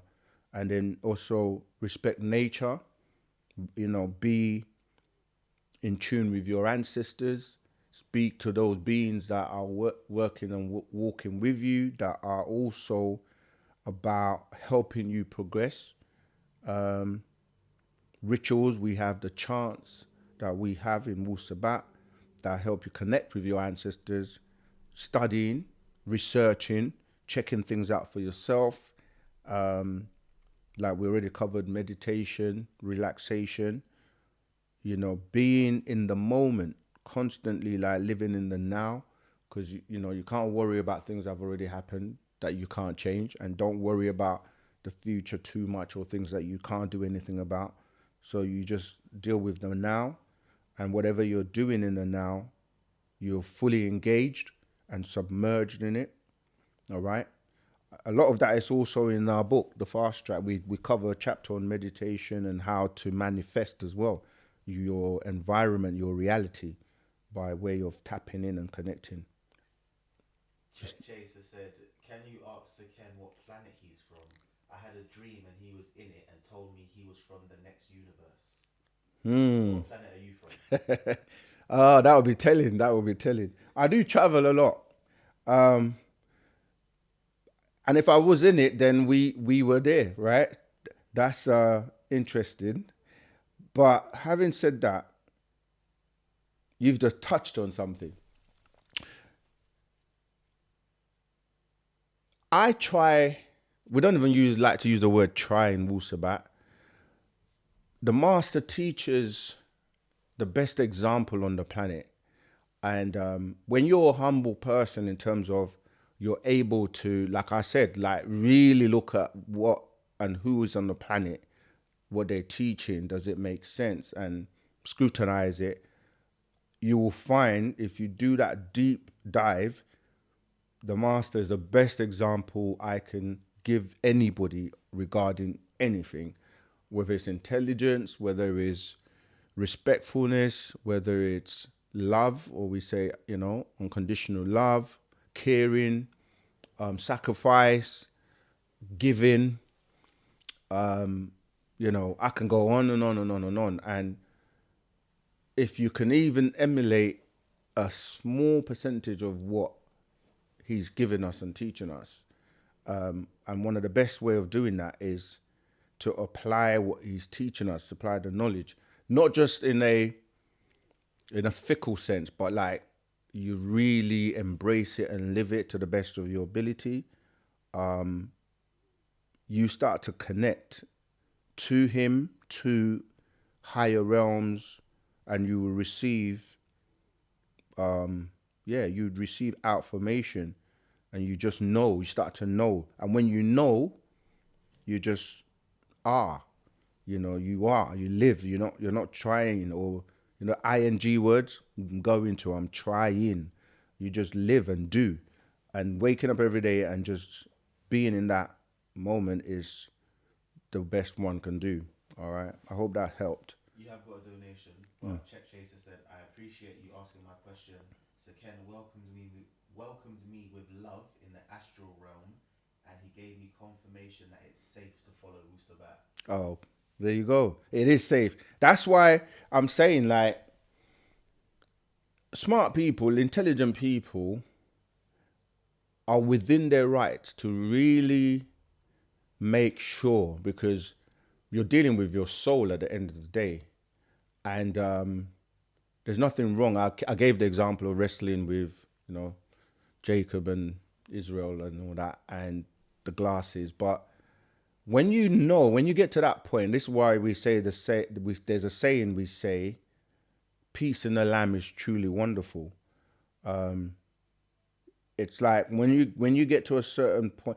I had this conversation with somebody today actually, and it's like when you transcend lower vibrations, when you're vibrating on a high vibration, it's like it all makes sense in terms of how you treat people, burning out, or not burning it out, but being in control of the ego, knowing that you've got so much more to learn, respecting everyone and everything. You can't really fake it. It's not, Wu-Sabat is not like a dip you in water religion and then it's all pretense. It's not real. It's not like, just be you. All right, let's keep going. I want to race through these. You got donation and then do the race. Okay.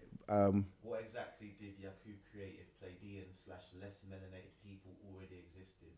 Did he create the Jews? Story doesn't make sense. Marduk was albino. Who is that? C-dub. Okay. If Pladians see that, no, that's not the one. Just this one, Okay. Yeah, I got it. Yeah. All right. Again, sometimes you can pick up a lot from someone's way they ask a question or what they say. When you say, what exactly did Yakob create if Pladians / less melanated people already existed? Yakob created the Flugerods. This is where people kind of like mix up the stories, because you have different types or different species of races. So even when we say like, the simple term white people, which we know there aren't really white people and there are no black people, but like there are clans. That's why we say Vikings or the 6 kings, and you start to look at them, they're actually different. It's the same with the Negroids. There are 9 species of us, and they're different in certain ways. So Yakob created the Flugerods, but these Flugerods were 8,400 years ago, before what people know in the biblical story of the son of Noah, all right, dealing with, Ham, where Canaan came from, which was the lack of melanin, and then the curse came afterwards. But then the Flugerods and the Canaanites also mixed and produced offspring. So when you say less melanated people already existed. They existed in the sense of the Pladians, because these Pladians were the one that activated his two brains and gave him the idea of going about creating a weak and wicked race, which we are referring to as the Flugerods.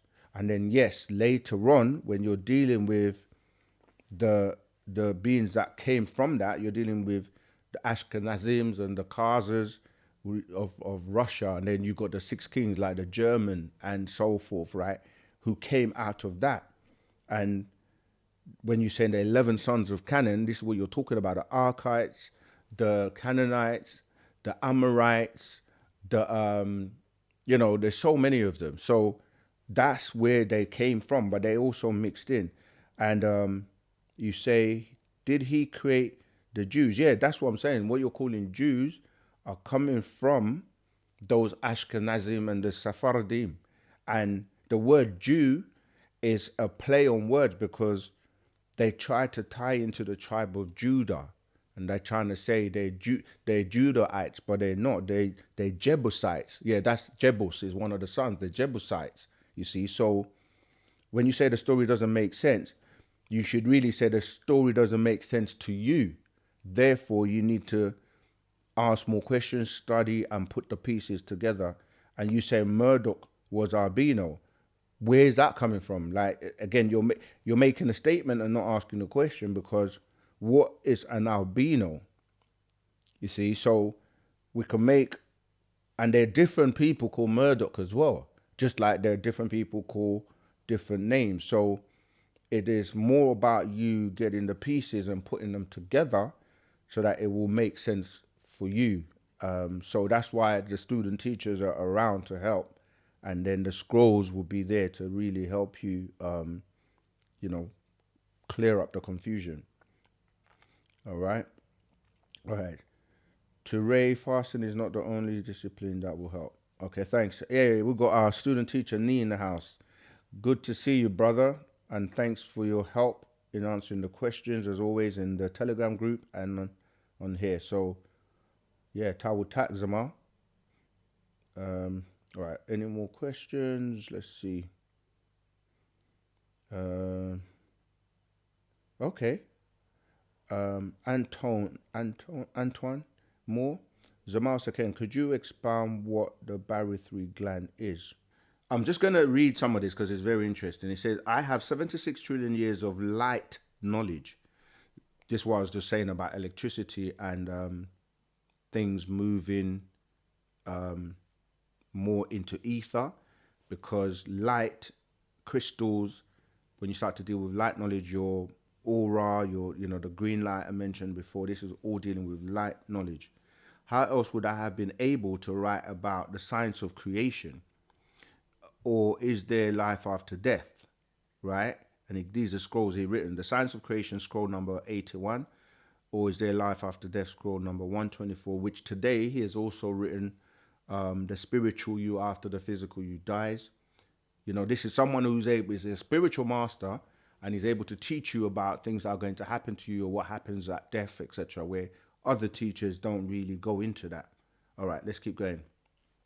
He says, since my transformation from an ordinary man at the age of 25, then again at age 40 into a supreme being, I have released the unbridled spiritual powers that are characteristic to your godlike nature. Thus, as you see, the books have taken on a definite path. Right? So we went through the different paths. This was the middle path. I know now who and what I am. At age 40, I saw the full light. Now, I know the power given to me by the soul of Al-Ruach, Melchizedek, Michael, Michael, has allowed me to bring you out of the darkness into the light of undisputable truth. Melchizedek is 76 trillion years old. He has been in me since 1970 AD and now has taken over. I am him, perfection. I consist of myself, which is referred to as Dr. Malachi Z. York.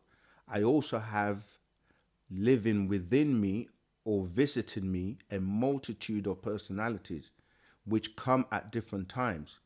I don't know what you would call that. It's very difficult to explain to people who have not encountered the same experiences. But I myself know, and that's what's important. Someone says, do you have proof of this?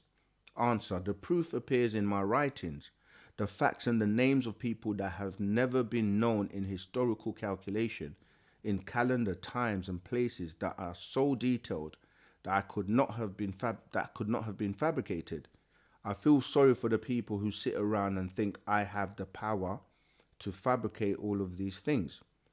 If I did, I would probably spend my time writing movies as opposed to trying to raise the lost souls. I don't sit around and make these things up. These are distinct personalities of people or beings who have lived in the past or in other galaxies, interdimensional, at this time called now, who incarnated into me, and they relay their messages through me to you. That is what makes me different from most people. I am not a religious man. I am just a teacher. I have been saying this for years. I am not saying that I am anything special as an individual. I am saying that these powers come through me and they are distinct beings. I possessed a number of 8 distinct personalities. There are also others. Each one of them represents a certain amount of information that must be conveyed in these last days and times. Some of their jobs are finished. I don't hear them anymore. Some of them represent spirituality. Some of them are healers, historians, great men, and some of them accompanied great men or are extraterrestrial beings. Oftentimes, people have misinterpreted my characters by this and have made up their own interpretations of who they thought I was. Therefore, I will now take out the time to give you more in-depth information of who I am. And then the question, what about Dr. York? Dr. York is the name I used. It's a family name, so I could come to people without being judged as a Jew, Christian, or Muslim, but be judged as a person. Being that the language of the United States is English, I recorded under an English name to reach people. Now my real name is Dr. Malachi Z. York. Look into what I am teaching. Check it out. See if it is the facts. Don't judge me by a mere name. Let me disclose some mysteries to you. Let me tell you something that these disagreeable beings know. However, they choose not to tell you. You have been placed under a spell of sleep called kingu or leviathan.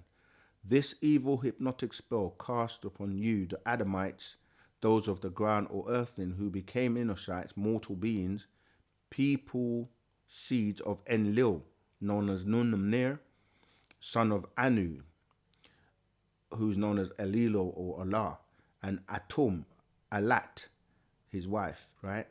By his own brother Enki, Ea, Nudimud, 6,000 years ago, for the rulership of the heavens and key, earth. It is called a spell of sleep of your subconscious mind of the spell of Leviathan. It is the mode of 1, 2, 3. Going back to somebody was asking earlier on, people, places, and things, where everything you think of is in some way based on the number 3. For example, 3 dimensions, when in actuality there are many more. The Trinity, the Bible, which is based on God, the devil, and humanity. 1 being the Old Testament, 2 being the New Testament, and 3 being the Quran.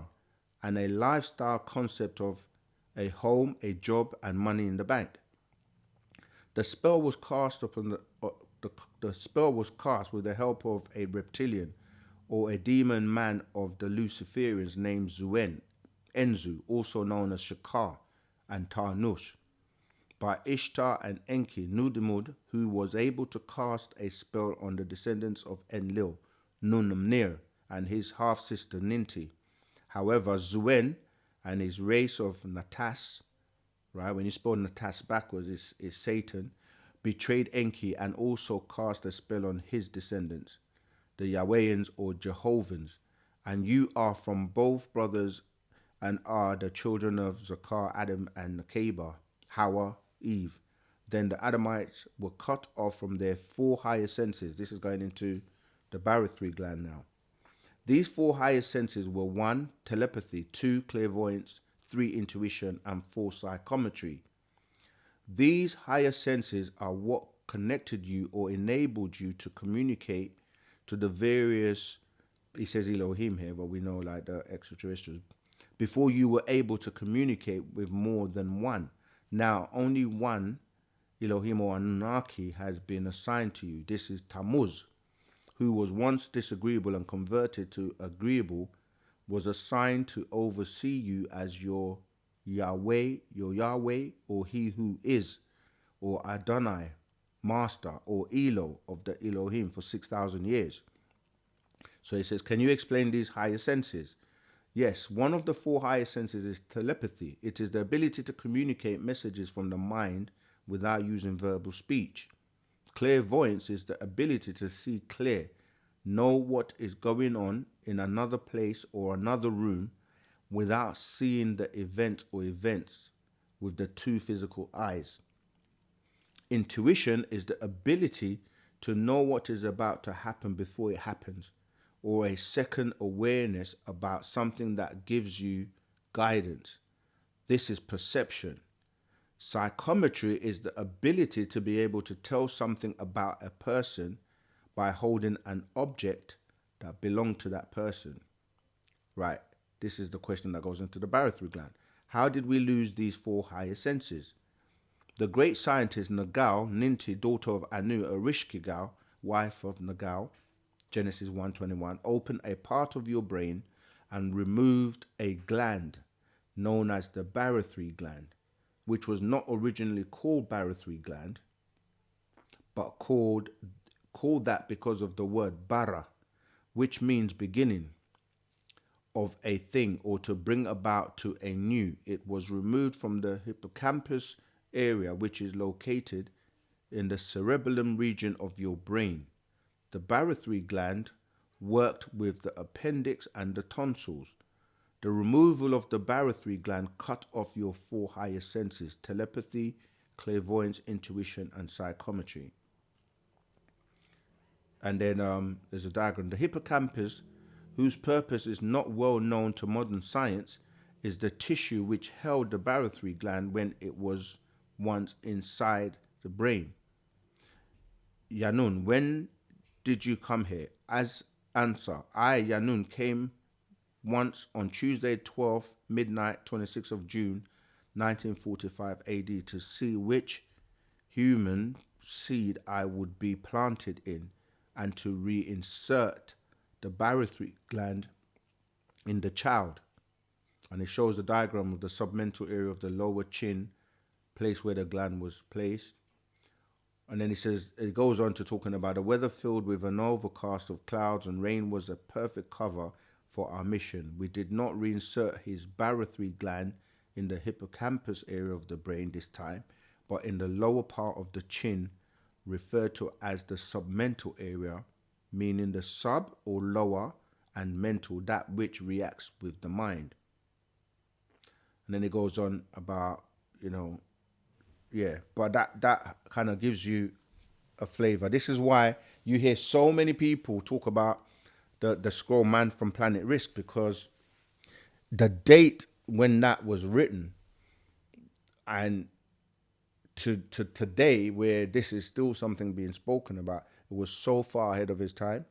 So no one has stood the test of time or able to give you such information. Of course, there are people that came after him and regurgitate what he taught, repackaged it, and don't give credit or don't give acknowledgement to the source. But, the master teacher is the master at teaching. Okay. There we go.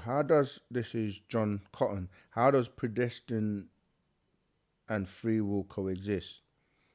It depends on how you're interpreting that, because these terms like free will, if you're looking at it from a religious perspective, you think it means that you are free to do what you like.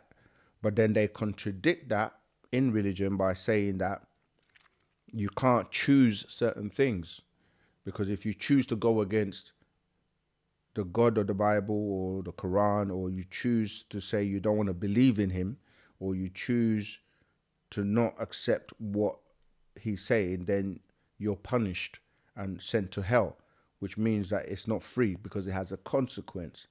But what it means is that you do have the ability to be in control of your fate by way of your choices. But the thing is that you've been taught to make wrong choices.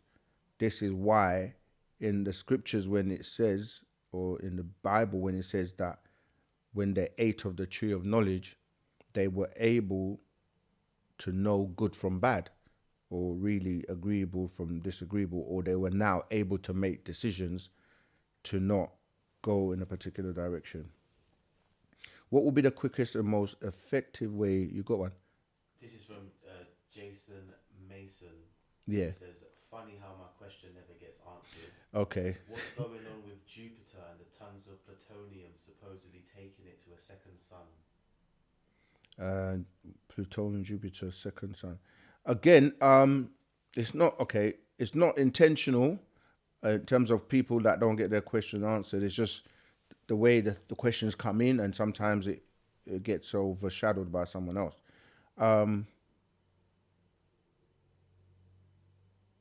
Okay, I just saw a question just before that, but honestly, when people say things like what you said about plutonium and Jupiter, and we have to know the source of that information, because we don't want to just give opinions and speculate and talk about things that we have no knowledge of. So we wait for sometimes a master teacher to give us the real deal of what's really going on, because people will say this is happening because of this or that, and it may not be that. So I can't, I don't know where that information, the source of that information. So we can't really comment or speak on other information from other people. We really teach Wu-Sabat and what we know, or what we've been taught, or what the master has put out. So to answer that question, I can't give you any further information about the Jupiter plutonium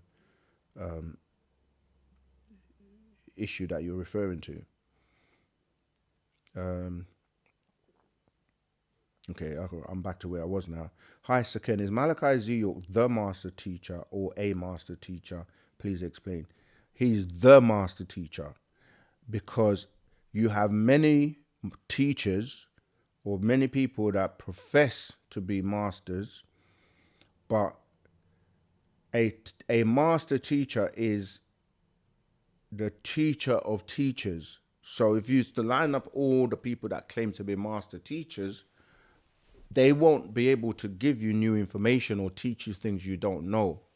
And that's what really makes a teacher. Sometimes a teacher that teaches based on not just regurgitating information, but be able to make things very clear, able to teach something new, that or bring the experience and things that they've actually lived and experienced. So he's the master teacher because he's the best teacher, or the master teacher on the planet right now, with the most information, the most knowledge, and able to take you beyond what other teachers can, because he's a spiritual master as well as a physical master. Not to say there aren't other teachers that claim to be master teachers, but you have to judge a tree by the fruit that it bears.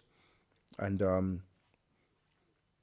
don't know anyone else so far who's put out over 1,000 books breaking down information about every subject that has been put to him, or any question that's been asked to him.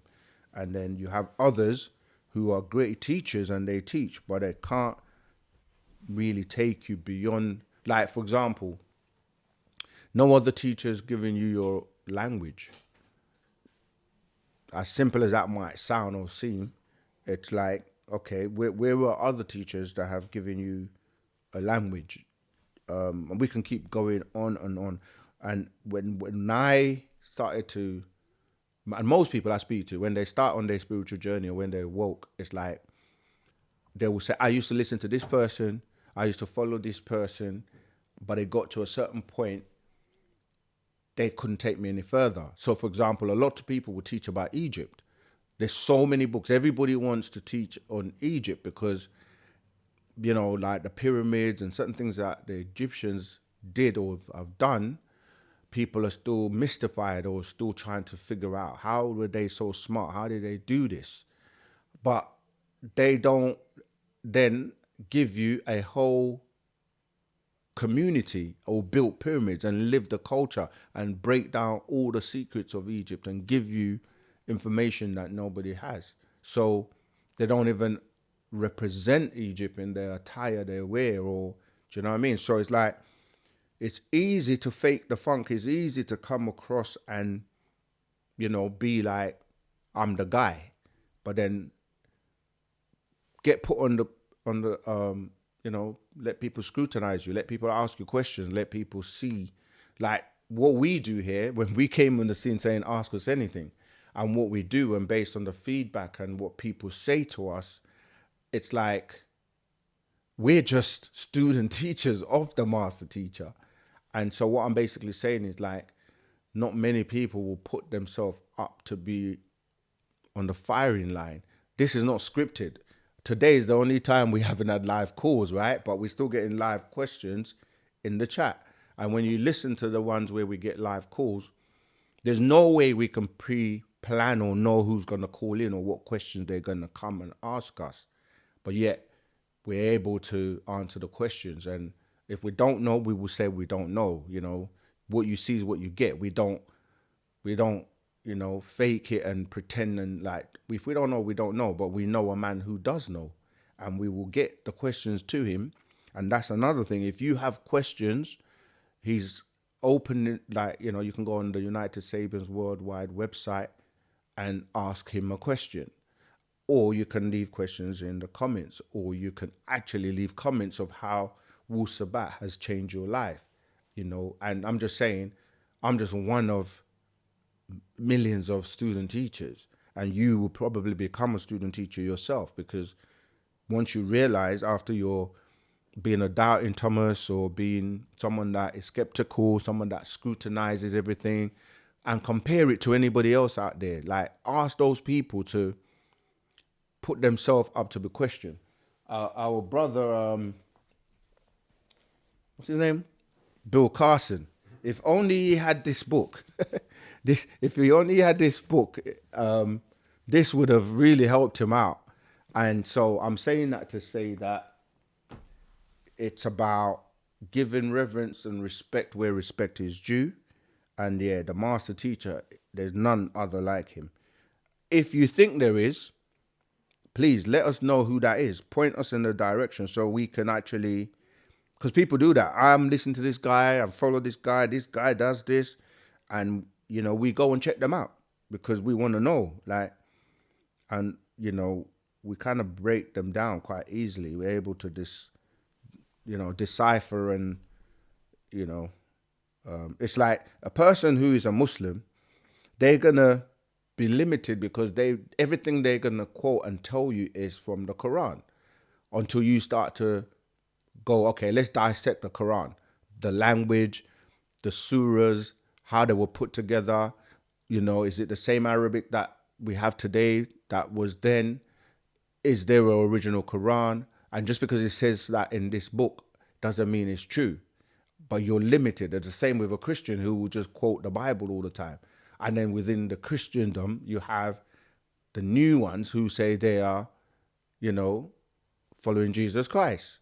How can you follow someone you don't even know where they are, or how can you follow someone that you never met? And we go into the books and who put them together and when were they put together, what language were they in? And it's like, the planet's been here for millions of years and you're telling us all of this happened in 2,000 years.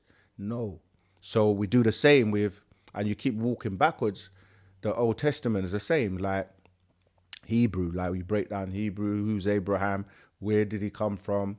You end up being to the point where, you know, he was a Chaldean, you know, from Ur of Chaldea, and he had, you know, his parents, Terah, and then you go into the Babylonian stories and you start to get into the Anunnaki stories, the Sumerian doctrine, you get into ancient Egypt, and then it ties all the way back to the stars. So what we do is we don't just deal with someone on face value. We go in because for years we've been questioned to prove ourselves. Prove what you teach, and that's all we've done. So now it's our turn to question everyone else. So if you do have someone you think has the answers and is the master teacher, then let us know who he is so we can check them out. Okay, let's. 10 minutes left for the 10-minute speed run. Okay, I might as well start from the bottom then, because. Okay, I follow the official Grandmaster. Okay, who's that? Yeah, Bobby Hermit was a master teacher, a master teacher. He never built any communities, built pyramids, built and lived the culture. Great teacher though. Yeah, we're not going to act like we know. Tawat, okay. Jason, not sure exactly which True Light tape. What is your concept of a God and supreme being? Okay, so that's somebody having a conversation. Greetings. Are there more gods versus supreme beings on this earth? Supreme beings are higher than a god, because God can mean different things to different people. Being a god is not what you've been taught a god is, because a god cannot be less than himself. A god cannot have questions. A god cannot not know things based on what they teach you that he does. Because when you start to look at his behavior and, so supreme being is higher than a god. A god in different cultures to different people means different things. Speeding, going up. Okay. I can see Brother Nee's answering a lot of questions. Okay, that's the Jupiter question. We saw that. Oh yeah, we said, what is the black glue? Again, like, I can answer that question if what I think you're asking it is, but you just said, what is the black glue? Where is the reference from that, Mia Lewis? But the glue that holds the universe together is referred to by different names, but it's like people may know it as tachyon or tachyon energy, which is what forms what you call standard columnar waves that you see emitting from the top of a pyramid, if that's what you're referring to. Today we call that ether, all right? And at the center of everything, there's energy that is holding it together, and that's that ether. But there are different levels, right? 9 levels. And people might start off with just like looking at an atom and looking at, like, you have like an electron, you have like electron is like dealing with the electricity, proton, and then you have the nucleus. But as you delve deeper and deeper by subdividing, you start to realize there's more subatomic particles held together by this mysterious ether that people are only starting to learn more about. What would be the quickest and most effective way to bring Pops home? I like that question, Panama Angel.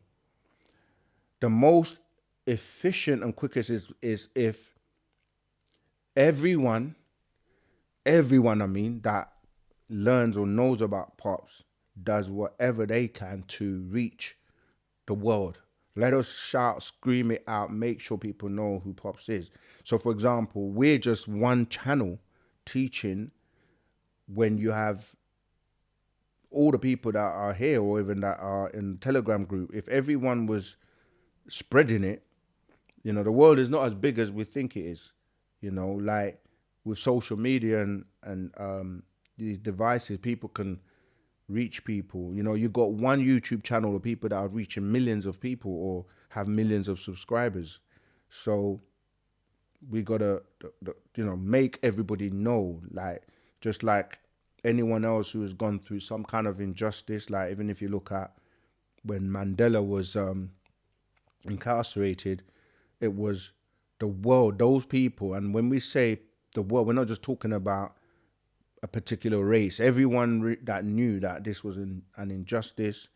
They they did concerts. You remember the what's his name, Mister I Don't Like Mondays, Bob Geldof. He did the aid what's it called, Band Aid, where they did a concert to promote you know We Are the World. So I'm saying it, the quickest way is to get the awareness and then the coming together in love and unity for a just cause, letting the officials know, helping with the legal team, the support is needed. You being able to, like, everything you do to help us helps in terms of, the people that are getting the scrolls, they're studying, they are, they're just in the communities, they're chanting. There's so many levels of what you can do to help. It's not just always financial, it's your energy, it's your thoughts, it's your support in the activities, in the bookstores, Yeah, but the quickest way he told us is love and unity. Come together in peace and harmony and get along and work together to free him. All right, I see 2 orbs heading east out. See them 6 in a row heading north 6 nights ago. See them a lot, nearly every night. Yeah, they're here. The presence. I mean, it's actually funny when something is actually in the mass media.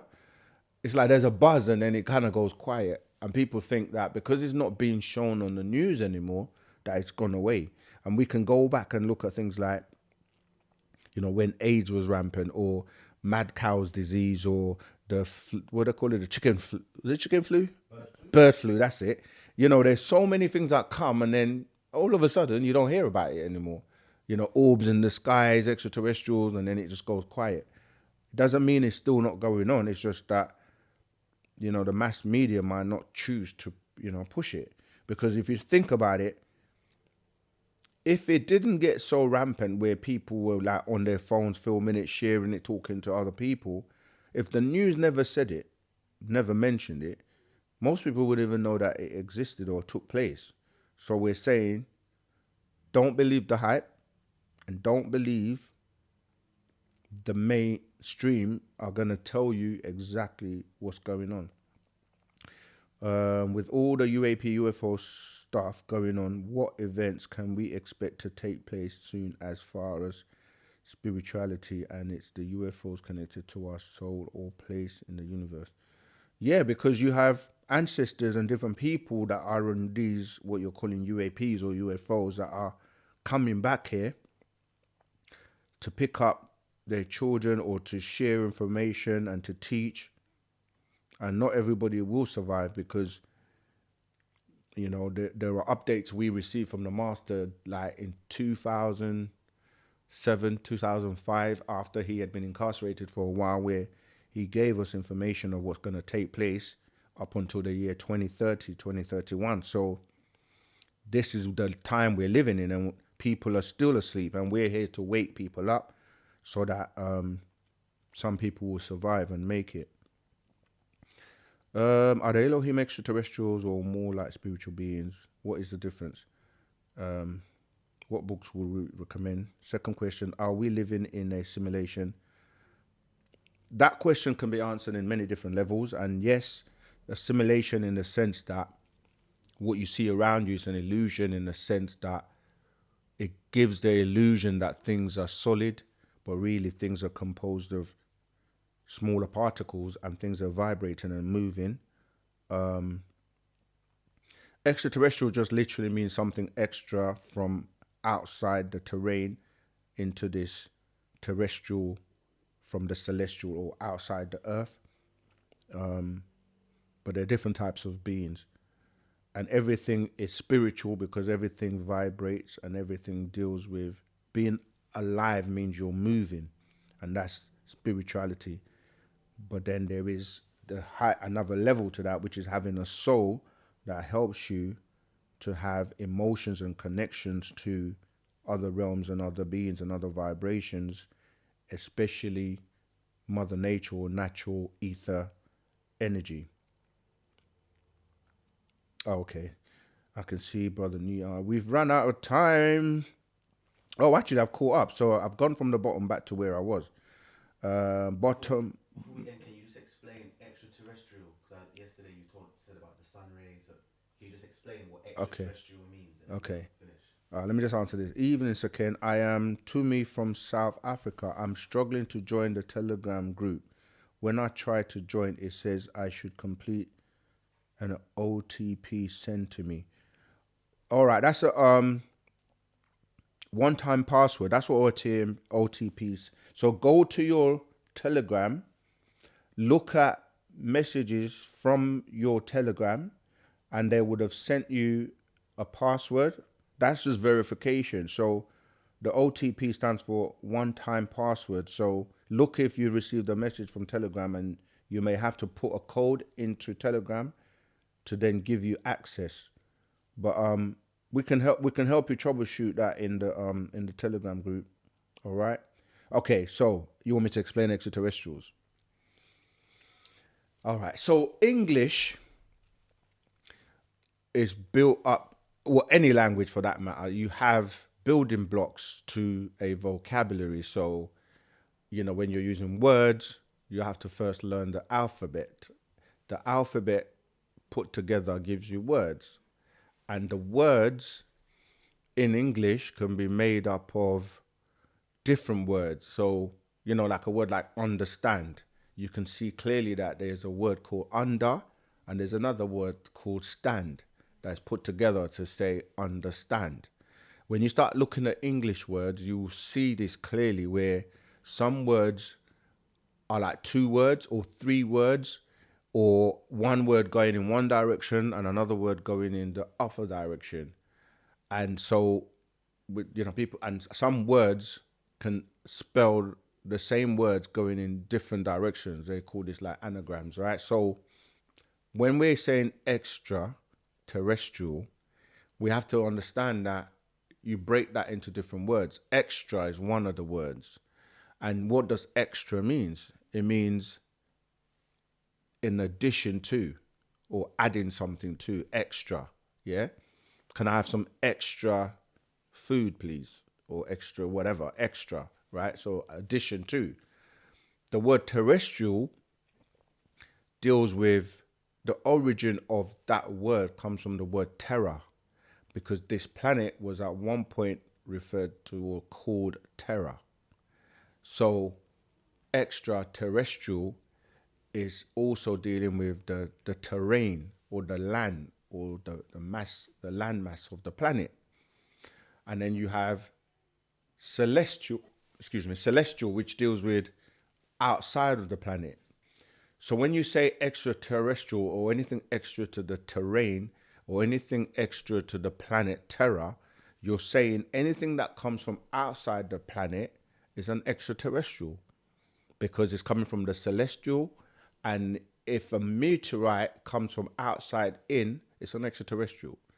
So when we're looking and saying angels, and we're saying things like God and Jesus, they are all in a place that they tell you is called heaven. Okay? So where is heaven? They will tell you it's outside of the planet Earth or up there. And people will be like, up there where? And they will look up into the sky. And the illusion is that these people, angels, God, Allah, Jesus, the prophets that have left, they've gone to heaven, an unconfirmed place, until you dissect it in the Bible and say what is referred to as heaven, not in the English, but in the words where the English has been, it's been translated from another language into English. So you get to words like Uranus in Greek. Uranus in the language is Orion, which is a star constellation. Then you have other words like Pleiades, which is again another star constellation, which is up there, outside the planet, above the sky, above the firmament, above. As you go outside, you start to see stars and many constellations clusters of stars forming patterns or constellations, right? So extraterrestrial is saying that anybody that is outside of the planet in a place like heaven, where the angels are supposed to be, and they come to this planet and they go back. So you have to ask, how do they come here? They travel in crafts. And when you start to then look in the Bible and look in the Quran and look at the stories that are being told of the different people talking, they're telling you they're seeing beings coming up and down. And you can't just go up, because you can't just fly up. And you have to start using science to say you can't breathe in certain atmospheres. And once you get past 6 miles off the planet Earth, you cannot breathe. This is why astronauts wear, they wear suits and helmets and have oxygen so they can breathe. Or they create crafts and have an environment where they can breathe. So when you start to piece all these little things together, like, okay, Jesus came down here and he went back up. So he's an extraterrestrial.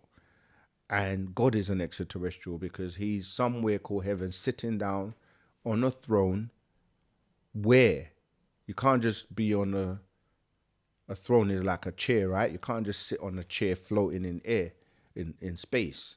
So you can't breathe. If you are able to walk, talk, have attributes of a physical human being. So extraterrestrial has then been coined into something called aliens, because Hollywood and movies and, you know, pictures, cinema, they then make up all these stories that they tell you about beings or people that live outside the planet. And they gave you movies like Battlestar Galactica, Star Trek, Star Wars, you know, the list goes on and on and on of movies that tell you about these people that live on crafts. And now you have space stations that, you know, America, Russia, and, you know, different European countries have been working on outside of the planet. So yeah, it's a misconception for people that don't really take the time to break the words down, to dissect things, to use their mind to like make it make sense. Because if the place in the Bible is actually given to you as Orion or Sirius or Taurus or Pleiades, and it's referred to as, in my father's house there are many mansions, this is dealing with these different constellations. So yeah, it's like, get your mind away from the aliens, because that's Hollywood, because they made movies like E.T. You know, they give you all of these different species of extraterrestrials that are, you know, in Hollywood, but with any story, there's some kind of truth behind it, you know. So we break down the word extraterrestrial many times. It's just something extra that comes here and comes from outside to inside the planet. And Panda Babyanun, Dr. Malachi Z.K. York, was somebody that from the jump, he came on the scene saying, I'm an extraterrestrial. I'm from a planet called Risk, you know, in Ilion. And obviously, if you've never heard that before and you're not aware of what an extraterrestrial is, you're gonna think, it sounds funny. But like he said, when I was reading the book called The Man from Planet Risk, which came out in the 90s, and he was telling you everything he was telling you then is still consistent with everything he's telling you today. It's just got more and more clearer, and with evidence, with sightings, with the United States government doing something called disclosure, where they're now admitting, you know, and he told us the day's going to come when it will be well known and more people will get to start to realize that your whole concept of heaven and angels and gods and all these beings are just extraterrestrials that have come here, have been coming here. Some are living here, and some visit and go back, and then they teach people, or they give or share information technology, and then beings of, you know, a lesser intelligence look at them as, call them gods and worship them and start to think like, oh, they must be special because they can't do what they can do. But Panabab has always told you, you also have the ability. Even Jesus in their story said, the works that I do, you will be able to do greater. So if you're going to do greater works than him, meaning what? Many masters, say a chess master, will teach their student all the moves they have, and the student has their own moves. So they're going to be able to beat the master because the master is giving you everything they have, plus your own. So Jesus was saying the things that I do, whether it's levitation, alchemy, you have the abilities to do the same. You're just not aware of it.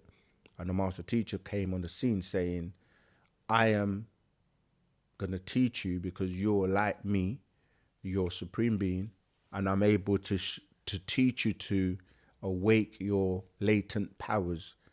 And if you listen and follow and, put into practice what I teach, you will be able to remember who you are as a supreme being. And supreme beings are responsible. They work together in love and unity, and they police and manage not just the planet, but, as I said, the solar system, the galaxies, the universe, the multiverses, to the omniverse. So we're going to leave it there. I hope I've given you a good breakdown for extraterrestrial. We shouldn't really get anyone asking us what's an extraterrestrial anymore. But It's like the sun rays okay, as in, is an extraterrestrial. yeah, sun rays are extraterrestrial because the sun is outside of this planet and the rays come down here and you're affected by the rays because without the sun, most life forms will die on the planet, and everyone relies on the sun. Even like Muslims need the sun to tell them what time to make prayers. You see, so anyone who wants to have a picnic, they rely on the sun. When the sun's out, everyone's happy. People with melanin, it charges up your melanin and you feel good. We're all waiting for this cold weather to go because we don't really like it. It causes a lot of, distractions and, so everybody loves the sun really because the sun is that extraterrestrial that we all rely on. And it gives us the food we eat because the crops, they need the sun, So yes, the sun rays come down as, the sun is photons and you get healed by the sun. This is what it talks about in Malachi chapter 4, verse 2. It says, the time is coming with the sun cycle that's coming with healing in its wings. And it actually says S-U-N, not S-O-N. You see, the S-U-N was then grafted into the Son of God, or S-O-N. And that when you look at the pictures that he's depicted in, or any spiritual person, they always have that halo and that heart seat with light emanating, and they have the halo around their head, which is dealing with the solar plexus. Soul relates to the sun, you see. So yes, the sun is an extraterrestrial that, so without it we won't survive. So yeah, all right, family, we've come to the end. As usual, it goes so quickly. We really want to appreciate, love, and thank you all for everything you do, because without you, there would not be us. We thank you for the donations. We thank you for buying the scrolls so that you can help yourself elevate. We thank you for liking our videos, for sharing our videos, and most of all, for subscribing to the channel. The algorithms are all based on activity and your interactions. So if you haven't done so already, join our Telegram group. Yeah. Make sure that you subscribe. Help us to spread the word, because everyone has a part to play in this new sun cycle, this new golden age of transformation. You can't have one foot in and one foot out. People are elevating upwards and some are going downwards and becoming even more degenerate than what the system is trying to, like dumb you down to. So yeah, you have those that are rising in vibration, in consciousness, that some refer to as the Christ consciousness. Like it's a new day and time, and really truth is truth. And that's the currency that we're here pushing on Wu-Sabat, on OSM Vision. Ask us anything. So until next week, we have a live every Saturday as well. Join the classes. And we do our best to keep you up to date, all right? Ashuk, which means divine love, and Wadu.